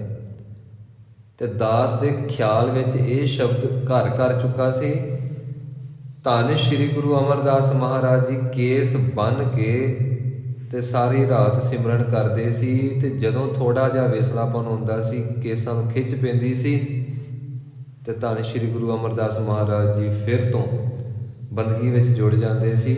ਤੇ ਗੁਰੂ ਅੰਗਦ ਦੇਵ ਮਹਾਰਾਜ ਜੀ ਨੇ ਜਿਸ ਵੇਲੇ ਗੁਰਗੱਦੀ ਬਖਸ਼ੀ, ਇਹ ਬਚਨ ਕੀਤਾ, ਭਾਈ ਜਿਨ੍ਹਾਂ ਨੇ ਕੋਈ ਪ੍ਰਾਪਤੀ ਕਰਨੀ ਹੁੰਦੀ ਆ, ਜਿਨ੍ਹਾਂ ਨੇ ਰੱਬ ਦੇ ਘਰ ਤੱਕ ਪਹੁੰਚਣਾ ਹੁੰਦਾ, ਪ੍ਰਵਾਨ ਹੋਣਾ ਹੁੰਦਾ, ਉਹ ਫਿਰ ਆਪਣੇ ਕੇਸਾਂ ਨੂੰ ਸਜਾ ਕੇ ਦਸਤਾਰ ਦੇ ਵਿੱਚ ਨਹੀਂ ਰੱਖਦੇ। ਉਹ ਆਪਣੇ ਕੇਸਾਂ ਨੂੰ ਵੀ ਬੰਦਗੀ ਦਾ ਇੱਕ ਢੰਗ ਤਰੀਕਾ ਬਣਾ ਲੈਂਦੇ ਆ। ਉਹਨਾਂ ਦੇ ਕੇਸ ਵੀ ਉਹਨਾਂ ਨੂੰ ਰੱਬ ਦੇ ਘਰ ਤੱਕ ਜਾਣ ਵਾਸਤੇ ਇੱਕ ਬਹੁਤ ਵੱਡੇ ਸਹਾਈ ਸਿੱਧ ਹੁੰਦੇ ਆ। ਤੇ ਮਹਾਰਾਜ ਜੀ ਨੇ ਬਚਨ ਕੀਤਾ ਕੀ ਰੱਬ ਦੇ ਘਰ ਤੱਕ ਪਹੁੰਚਣਾ ਤੇ ਕੀ ਸੁੱਖ ਦੇ ਵਿੱਚ ਰਹਿਣਾ। ਜੇਕਰ ਰੱਬ ਦੇ ਘਰ ਤੱਕ ਪਹੁੰਚਣਾ, ਸਰੀਰ ਨੂੰ ਕਸ਼ਟ ਤੇ ਦੇਣਾ ਹੀ ਪੈਣਾ। ਵੈਸੇ ਵੀ ਇਸ ਸਰੀਰ ਨੇ ਅਖੀਰ ਤੇ ਝਾੜੀ ਜਾਣਾ, ਕੇਰੀ ਜਾਣਾ, ਮਿੱਟੀ ਹੋ ਹੀ ਜਾਣਾ। ਕੀ ਕਰਨਾ ਜਿਹਨੂੰ ਸਾਂਭ ਕੇ ਇਹ 70 80 90 ਕਿਲੋ ਦਾ ਥੈਲਾ ਚੱਕ ਕੇ ਤੁਰੇ ਫਿਰਦੇ ਆ। ਜਿੰਨਾ ਚਿਰ ਅਸੀਂ ਧਰਮ ਖੰਡ, ਗਿਆਨ ਖੰਡ, ਸਰਮ ਖੰਡ, ਕਰਮ ਖੰਡ ਤੇ ਸੱਚਖੰਡ ਤੱਕ ਪਹੁੰਚਦੇ ਨਹੀਂ ਨਾ, ਇਹ ਥੈਲਾ ਵੀ ਚੁੱਕ ਕੇ ਕਦੀ ਸੱਜੇ ਚਲੇ ਗਏ, ਕਦੀ ਖੱਬੇ, ਕਦੀ ਜੋਬ ਤੇ, ਕਦੀ ਸੌਂ ਗਏ, ਬਸ ਇਸ ਤੋਂ ਅੱਗੇ ਲਾਈਫ ਹੀ ਕੋਈ। ਇਸ ਤੋਂ ਅੱਗੇ ਕੋਈ ਅੰਦਰ ਦੀ ਖੇੜੇ ਦੀ ਖੇਡ ਨਹੀਂ, ਕੋਈ ਅੰਦਰ ਦੀ ਖੁਸ਼ੀ ਦੀ ਗੱਲ ਨਹੀਂ। ਜਿਹੜੀ ਖੁਸ਼ੀ ਅੰਦਰੋਂ ਪ੍ਰਗਟ ਹੁੰਦੀ ਹੈ ਉਹਦੀ ਤੇ ਵਿਆਖਿਆ ਹੀ ਨਹੀਂ ਕੀਤੀ ਜਾ ਸਕਦੀ। ਉਹਦੀ ਵਿਆਖਿਆ ਹੀ ਨਹੀਂ ਕੀਤੀ ਜਾ ਸਕਦੀ, ਉਹ ਖੁਸ਼ੀ ਕੈਸੀ ਹੁੰਦੀ ਹੈ। ਸੱਚੇ ਪਾਤਸ਼ਾਹ ਜੀ ਭਲੀ ਕਰਨ ਜੀ, ਅਸੀਂ ਜਾਗੀਏ। ਜਾਗ ਲਿਹੋ ਰੇ ਮਨਾ ਜਾਗ ਲਿਹੋ, ਕਹਾਂ ਗਾਫਲ ਸੋਇਆ, ਜੋ ਤਨ ਉਪਜਿਆ ਸੰਗ ਹੀ ਸੋ ਵੀ ਸੰਗ ਨਾ ਹੋਇਆ। ਤੇ ਅਸੀਂ ਕਹਾਂਗੇ ਸਾਨੂੰ ਤੇ ਪਤਾ ਹੈ ਮਾਰੀ ਜਾਣਾ, ਸਾਰੇ ਮਰਨਗੇ, ਅਸੀਂ ਵੀ ਮਾਰੀ ਜਾਣਾ। ਉਹ ਭਲਿਆ ਗੁਰੂ ਇਹ ਨਹੀਂ ਕਹਿ ਰਿਹਾ ਕਿ ਤੂੰ ਮਾਰੀ ਜਾਣਾ, ਗੁਰੂ ਇਹ ਕਹਿ ਰਿਹਾ ਮਰਨ ਤੋਂ ਪਹਿਲਾਂ ਕੋਈ ਐਸਾ ਕਾਰਜ ਕਰ ਜਿਹਦੇ ਨਾਲ ਤੇਰਾ ਗੁਰੂ ਤੇਰੇ ਤੇ ਖੁਸ਼ ਹੋ ਜੇ, ਰੱਬ ਤੇਰੇ ਤੇ ਖੁਸ਼ ਹੋ ਜਾਏ, ਇਹ ਜੀਵਨ ਦਾ ਮਨੋਰਥ ਸਫਲ ਹੋ ਜੇ। ਉਹ ਤੇ ਪਤਾ ਹੀ ਹੈ ਕਿ ਸਾਰਿਆਂ ਨੇ ਮਰਨਾ ਆ। ਸਾਡੇ ਨਕੜ ਦਾਦੇ ਲਗੜ ਦਾਦੇ ਉਹ ਰਹੇ ਨਹੀਂ, ਰਹਿਣਾ ਅਸੀਂ ਵੀ ਕੋਈ ਨਹੀਂ। ਫਰੀਦਾ ਕਿੱਥੇ ਤੈਂਡੇ ਮਾਪਿਆ, ਜਿਨੀ ਤੂੰ ਜਣਿਓ ਹੋਏ ਤੈਂ ਪਾਸੋਂ ਲੱਦ ਗਏ, ਤੂੰ ਅਜੇ ਨਾ ਪਤੀ ਨੂੰ, ਅਜੇ ਵੀ ਤੂੰ ਸਮਝਦਾ ਨਹੀਂ। ਇੰਨਾ ਤੋਂ ਮਾਇਆ ਦੀ ਘੂਕ ਨੀਂਦ ਵਿੱਚ ਸੁੱਤਾ ਪਿਆ, ਬੰਦਗੀ ਵਿੱਚ ਬੈਠ, ਬੰਦਗੀ ਵਿੱਚ ਜੁੜ।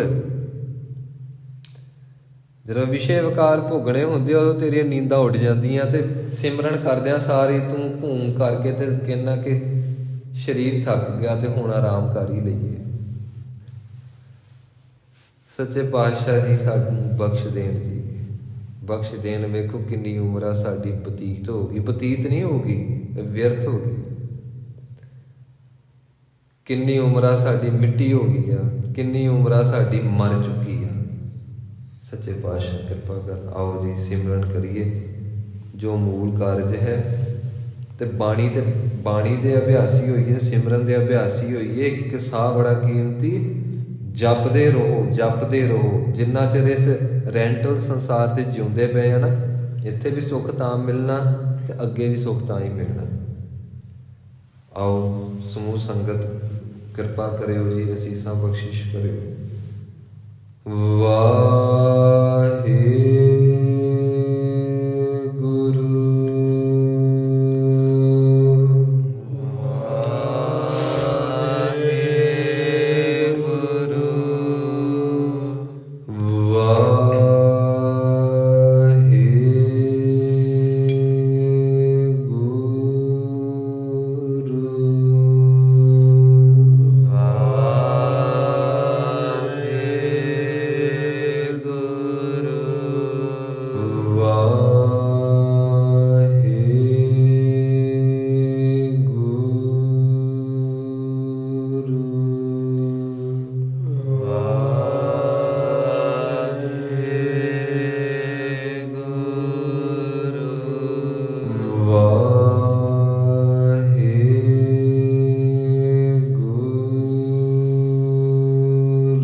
ਭੁੱਲਾਂ ਚੁੱਕਾਂ ਦੀ ਖੇਮਾ ਜੀ, ਸਮੂਹ ਸੰਗਤ ਬਖਸ਼ ਲਿਓ।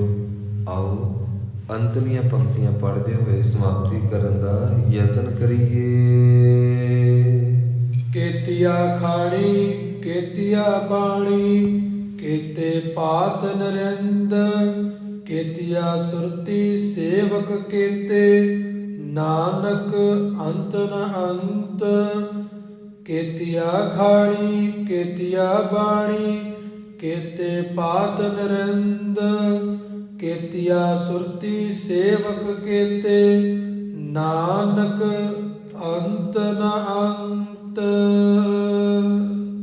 ਵਾਹਿਗੁਰੂ ਜੀ ਕਾ ਖਾਲਸਾ, ਵਾਹਿਗੁਰੂ ਜੀ ਕੀ ਫਤਿਹ।